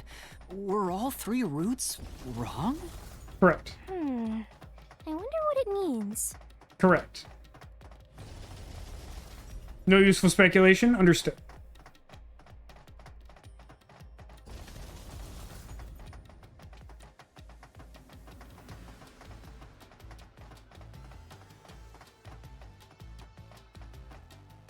Pointless interlude.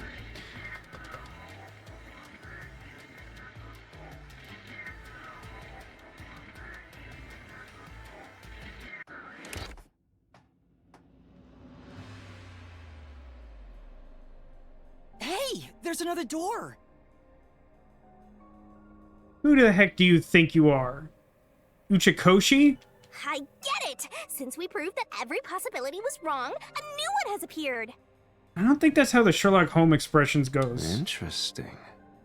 The Mystery Labyrinth not only materializes the case, but also changes based on your investigation.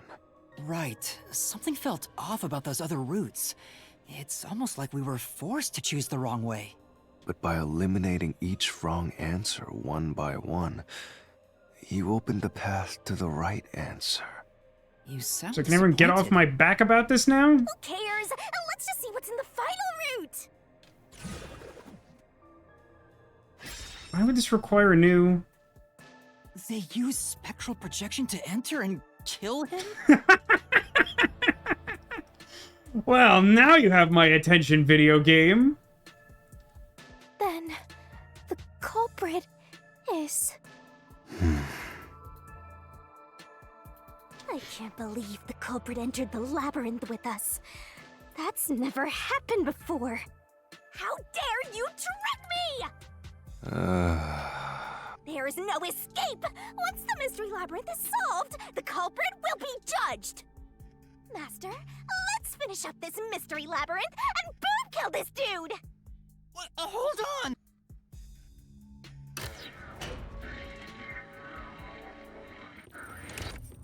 Now the question is this another deliberately wrong path? Or is it, as the game has, like, obliquely hinted at, that looks like a wrong path. It has that weird door. That's why I said to wait. There's no way Vivia is the culprit. Then, prove it and beat this thing! I won't be convinced until you do! He's simply not motivated enough. Do I need more proof than that?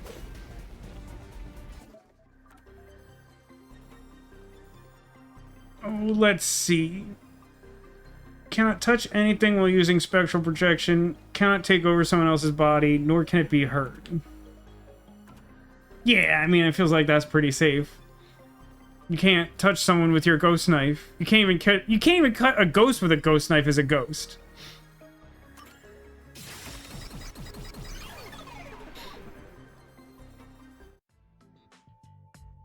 To begin with, nothing can be touched while in ghost form. He couldn't have held the murder weapon, the knife. So it's not possible that he stabbed the doctor. Now do you trust It's Vivia? quitter talk. Master, I've said this 1,000 times, but a detective must suspect everything. See, that I call shenanigans because when we tried to explore those other options before, you were like, you're such an idiot for trying to investigate the crime, for doing the only thing that you could do in the labyrinth. It's so dumb of you to do that. And now she's like, well, you have to suspect everything. Besides, Such a good it's his teacher. fault for being so sketchy. The way he looks, how he talks, everything is super suspicious. Sorry. I do try to stay out of sight. Anyway, let's go back. Why are there so many fake doors? If he's not the culprit, then we're back to square one. Also, a good point, anime. That's the thing Halara usually says, not Shinigami. Let's try going back to the fork in the path. Maybe something else changed. I really hope we get a door that just says natural causes.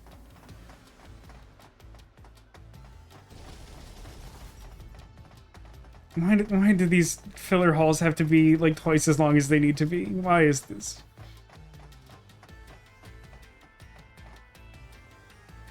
Is it just to mask the incredible loading times? Nothing's changed. There aren't any new doors.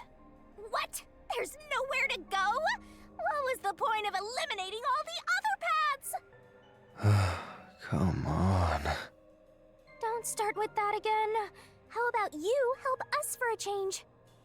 You better cooperate, unless you want to get chopped up by Master Solution Blade. Hold on, Shinigami. I don't want to get chopped up. I dislike pain. Immensely. It's my one weakness as a human, is that I don't like things that harm or kill me. But you know, the journey up to now wasn't a waste. We did eliminate many possibilities. Yeah, I like that too, anime. I was talking about it before. I'm not sure if you had joined us at that point, but like, I think it's interesting that he lags behind the camera so that you know he's not running. There's part of me that wishes that there was more of a way to convey it than his absence, but I do like the idea. And I also don't really know how you would do that. But that means nothing if we can't reach the truth. Nothing? Why do you want the truth in the first place? Oh, I'm so absolutely fed up with this line of questioning from Vivia. I like absolutely couldn't care less about answering this question. Huh? It's easy to say you want the truth. But are you sure you can handle it? Okay, Jack Nicholson. No matter how cruel that truth may be. Did the truth kill your parents or something, guy? Back off. Can I handle it? I'm still not sure if you're the kind of person who can. I bet you're not sure either. That's why you're still so hesitant. This mystery labyrinth also reflects your reluctance. Maybe that's why you can't reach the truth. No, but it did mug them for about tree fitty. Oh, I see. What are you talking about? That's pretty bad too. I've said it before and I'll say it again. I won't hesitate to expose the truth. And I promise the truth is not the thing that I call my nether parts. So you still haven't realized it? Guess you're not quite there yet. Oh my god. Well, that's fine for now. But eventually, you'll be forced to make a choice. I'm so desperate for this to not be the most annoying thing, but I just don't think we're gonna get there. When that happens, you have to prove your conviction and expose the truth. Like you said. Enough nonsense. Let's find some clues. As an apology for the distraction, let me tell you something. This labyrinth appears to change shape by reflecting our investigation. So, instead of following the revealed path, isn't it possible to carve your own path? Unclear. It's exactly the sort of thing where I would need to have some idea of the rules to know whether or not that's possible. Carve my own path? That's right, Shinigami. We can create new routes with our own deductions. Maybe we can do it here. Sometimes, just a slight change in perspective is enough to completely change how you see things.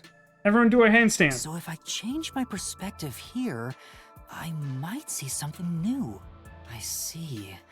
I was so focused on how to overcome the security system. But that's not right. I need to change my perspective and think about who could have overcome it. Don't box yourself in with your own assumptions. Okay, I'll give it a shot. I hate when the anemic vampire tells us what to do. But if Master wants to, then fine. I'll lend you my power. Lay it all out, Master. Oh, it's Shinigami puzzle time. Pin up pirate. Barrel and swords activate. Dinotherms connected.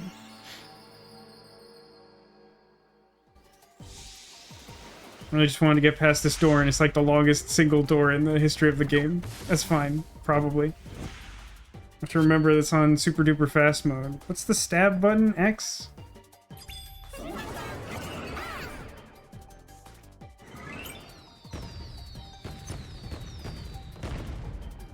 Try to solve it, lickety-split! Who's capable of overcoming it? Oh, okay. And... right. Okay, gotta wait for it to come back around. Nice. Okay, definitely hit the attack button, but sure. That's right. Weird way to break that down, but I assume that makes more sense in Japanese.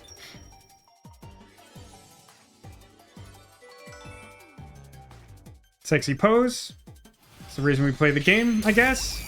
Even though it's not that kind of game. There's literally games that do that. Which I guess is the point of including it here. You know, he says, Vivia and Halara are the only ones who actually give Yuma proper advice to being a detective, and I do not like the fact that Vivia is giving proper advice. I agree. It doesn't feel like it fits the character. I feel like up until the point we started working with him, Vivia was a pretty clear character top to bottom, and then like the second we started working with him, he acted like 3 separate people, and it's been really bothering me. This is all thanks to me. Oh my god.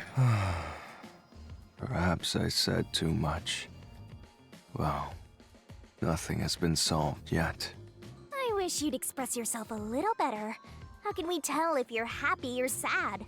I've never been happy or sad in my entire life. Cool story, bro. I want to die someday. Keep it up. You're getting close. This guy's hopeless. Anyway, let's explore this new route. Nope. Not doing that. We're gonna save and do it next week instead. Yeah.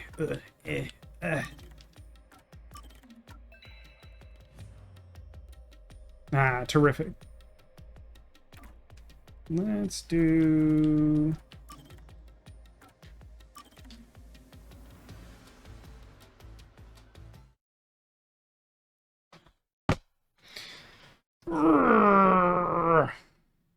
I don't know, man. I was pretty excited going into this week because I felt like we did a lot of good work to make this case dramatic. And I have to say that thus far, I've been pretty disappointed in working with Vivia. I feel like he's a jumble of different things and not a coherent character. And I feel like the things that I like the things I dislike about him would be easier to justify if he was just like a whole person instead of just like 3 gags in a trench coat. I don't know. Maybe I need to think about it more to articulate this fully, but like I think I kind of summarized it a moment ago that like I feel like Vivia was like a pretty clear character, and then when we started working with him, he started like acting mysterious, but not in a like, oh, let's learn fun things about his tragic past, like in a way that's like I don't understand, and you're deliberately not communicating what I'm supposed to learn or know or care about. I think the writer wanted Yako to be a proper mentor, but with how they sort of wrote his character, they didn't do that and could not decide who could be a mentor and ran out of time. That also might be true anime. I'm inclined to think that they didn't actually want any character to be a mentor, but they also... I think the intention may have been closer to trying to have Yuma learn something from each of the detectives by being forced to work with them, but I also don't think that comes across very clearly either. Because even though, like you say, there's certain things you can attribute to Halara and, you know, Vivia and whatnot, like, I just don't think... There's a way to do that where, like, every case is focused on some specific kind of lesson, and then, like, by the final case, like, Yuma has something of, like, a well-rounded sense of, like, how to be a detective and how to solve a crime on his own or whatever. But, like, again, like you say of the other points, like, we just haven't laid the groundwork for that. Like, this game is increasingly doing stuff like that, and it's vexing to me.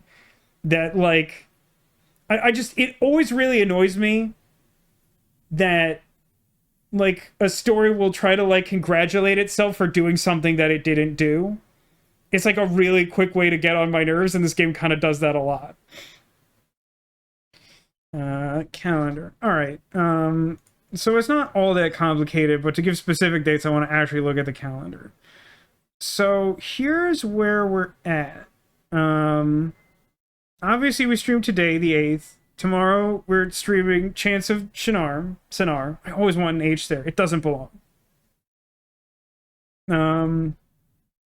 Next Friday, I think we may have time to finish this case.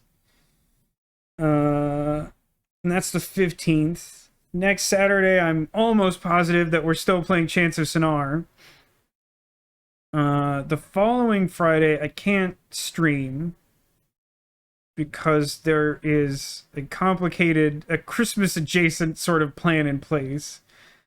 The 23rd, I do intend to stream. That's the Saturday 2 weeks from now. I think that might be the last stream of the year because the following ones are sort of like leading into New Year's and stuff.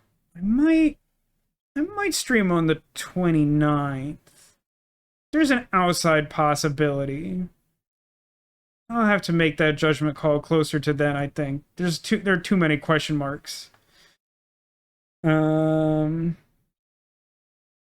to know what happened with Wacko and Dot. Maybe that's in the DLC cases, which I keep going back and forth on how much I have any interest in doing those. I'm pretty sure I have to buy those separately, all of them. I mean, you can get, like, a season pass, but, like, that's committing to, like, caring about all of them. I'm skeptical of that. I know that the breakdown is there's a Halara case, there's a Desahiko case, there's a Fubuki case, and then the fourth one is somehow both Vivia and Yakko. Which I don't know if that means he's supposed to survive. It seems like he should really die, but whatever. I've heard good things about the Halara case. I feel like the vague sense I've gotten is that none of the others are particularly good, which isn't shocking. Part of me would like to play another Fubuki case, just because I like her most as a character. But I don't know, man. Do I want to spend more money on this game? Per the question earlier in the stream, I am not entirely sure. Okay, it says, I think Yakko could be a good geography teacher. Just look at the time he had to list all those countries. It's true. I mean, he consolidated that information so densely that just with one song, you pretty much master geography. Anyway, that's all the TV there is. I can't stand thinking about this game anymore, because this game weirdly frustrated me more than I would expect. I think that's because I had such a bad day. But I genuinely am, like, objectively pretty disappointed with the turn we took here. I am really not digging the whole Vivia has some motive about not talking about the truth, but he won't allude to it in any interesting or useful way. He'll just keep vaguely threatening us that learning the truth isn't the correct thing, even though it's literally our entire reason to exist as a character within the framework of this story. Like, that just doesn't do it for me even a little bit. Every time it comes up, it's annoying to me. So, join me tomorrow for Chance of Sonar, which should be a much different experience. I'm looking forward to it. Considering how poorly Bard Country went, I'm not sure it'll be... I'm not sure what the experience will be like for you all. But before we can complete the stream, of course, we must locate the secret Squirtle, because somewhere on the couch behind me is hidden a Squirtle. If you can see a Squirtle like this chap, he's right there. Does he look hidden to you? No, he's right there in plain sight. So other than that, could be hiding just about anywhere. See if you can figure out where that Squirtle is hiding, because of course to locate a secret Squirtle will be an omen of good luck for you in the coming days. Let me take all the headphones out of my head, because they don't want to be there anyway. Are they trying to use Vivia to challenge Yuma about his resolve?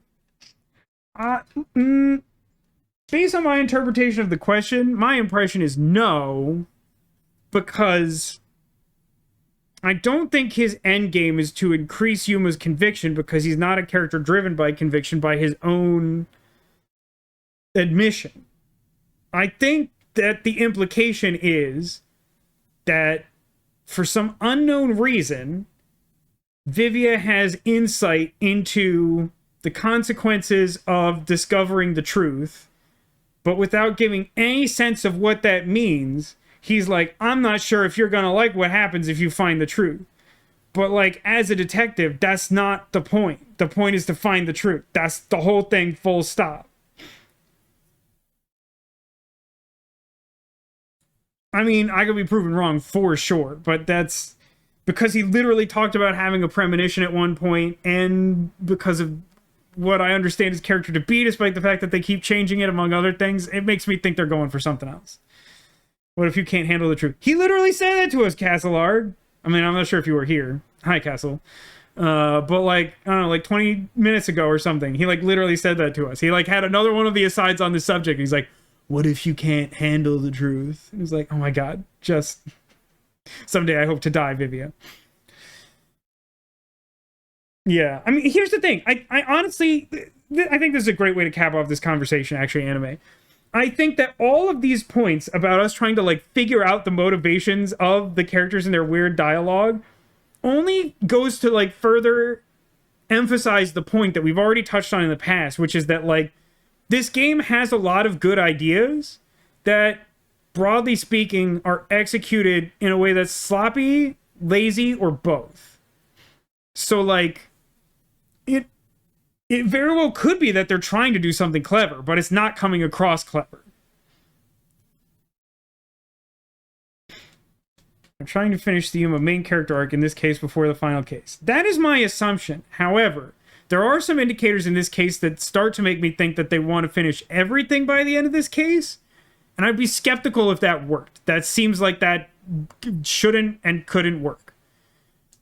Now again, maybe they'll prove me wrong by doing something, or maybe there just will be another case. I don't know. The only way to know is to go through the mystery labyrinth and all that. Any final guesses? Need some of this.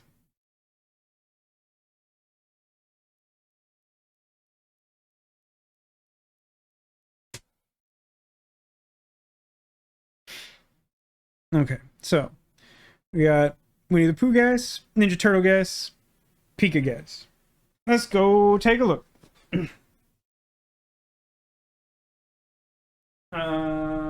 Sure. Let's go Pikachu. I think down there is our donut cat. What a good cat.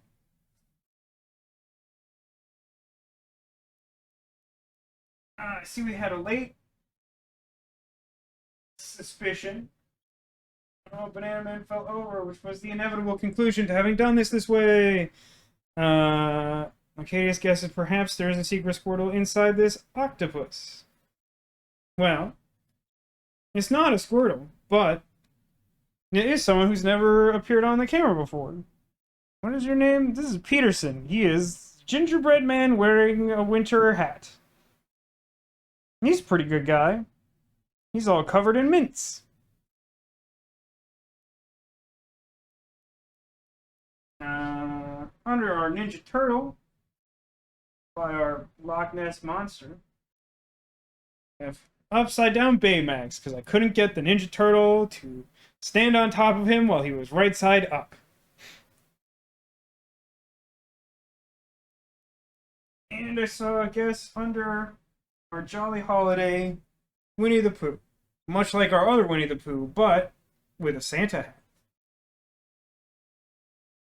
And as it turns out, that is the location of our secret Squirtle. He too is dressed for holiday weather, much like both of these friends, our new gingerbread man and our Santa Pooh. Yeah, I like the little gingerbread man. He's like the last guy left in the little holiday guy Squishmallow kiosk that they set up at the grocery store.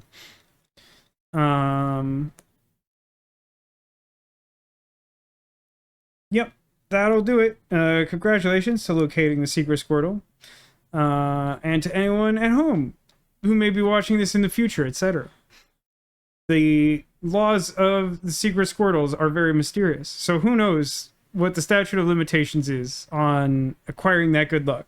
Maybe if you watch a bunch of my streams and guess the location of the secret Squirtle back to back, then you could accumulate some horrifying quantity of good luck and bend the laws of nature, much like you can carve yourself a path out of the Mystery Labyrinth. That's what we call a reverse segue. We're tying it all in together. Thanks everybody for watching. Thank you for being here. Thanks for being you, and I hope to see you again soon. I'll be back tomorrow at the same time, of course, to play Chance of Sinar. Looking forward to that one. And next week, I think that we'll have time to finish the Mystery Labyrinth, given the general length of them and how much progress we made tonight. I think that might be possible. Might cut it close since we're getting later in the game and it's a little longer and all that. But join me for that if you can. In the meantime, everybody have a great time. And also, thank you to Ice Bunny and to Angel of Iron for gifting Ice Bunny a multi-month sub. Take care of yourselves, everybody, and remember that you are colossal.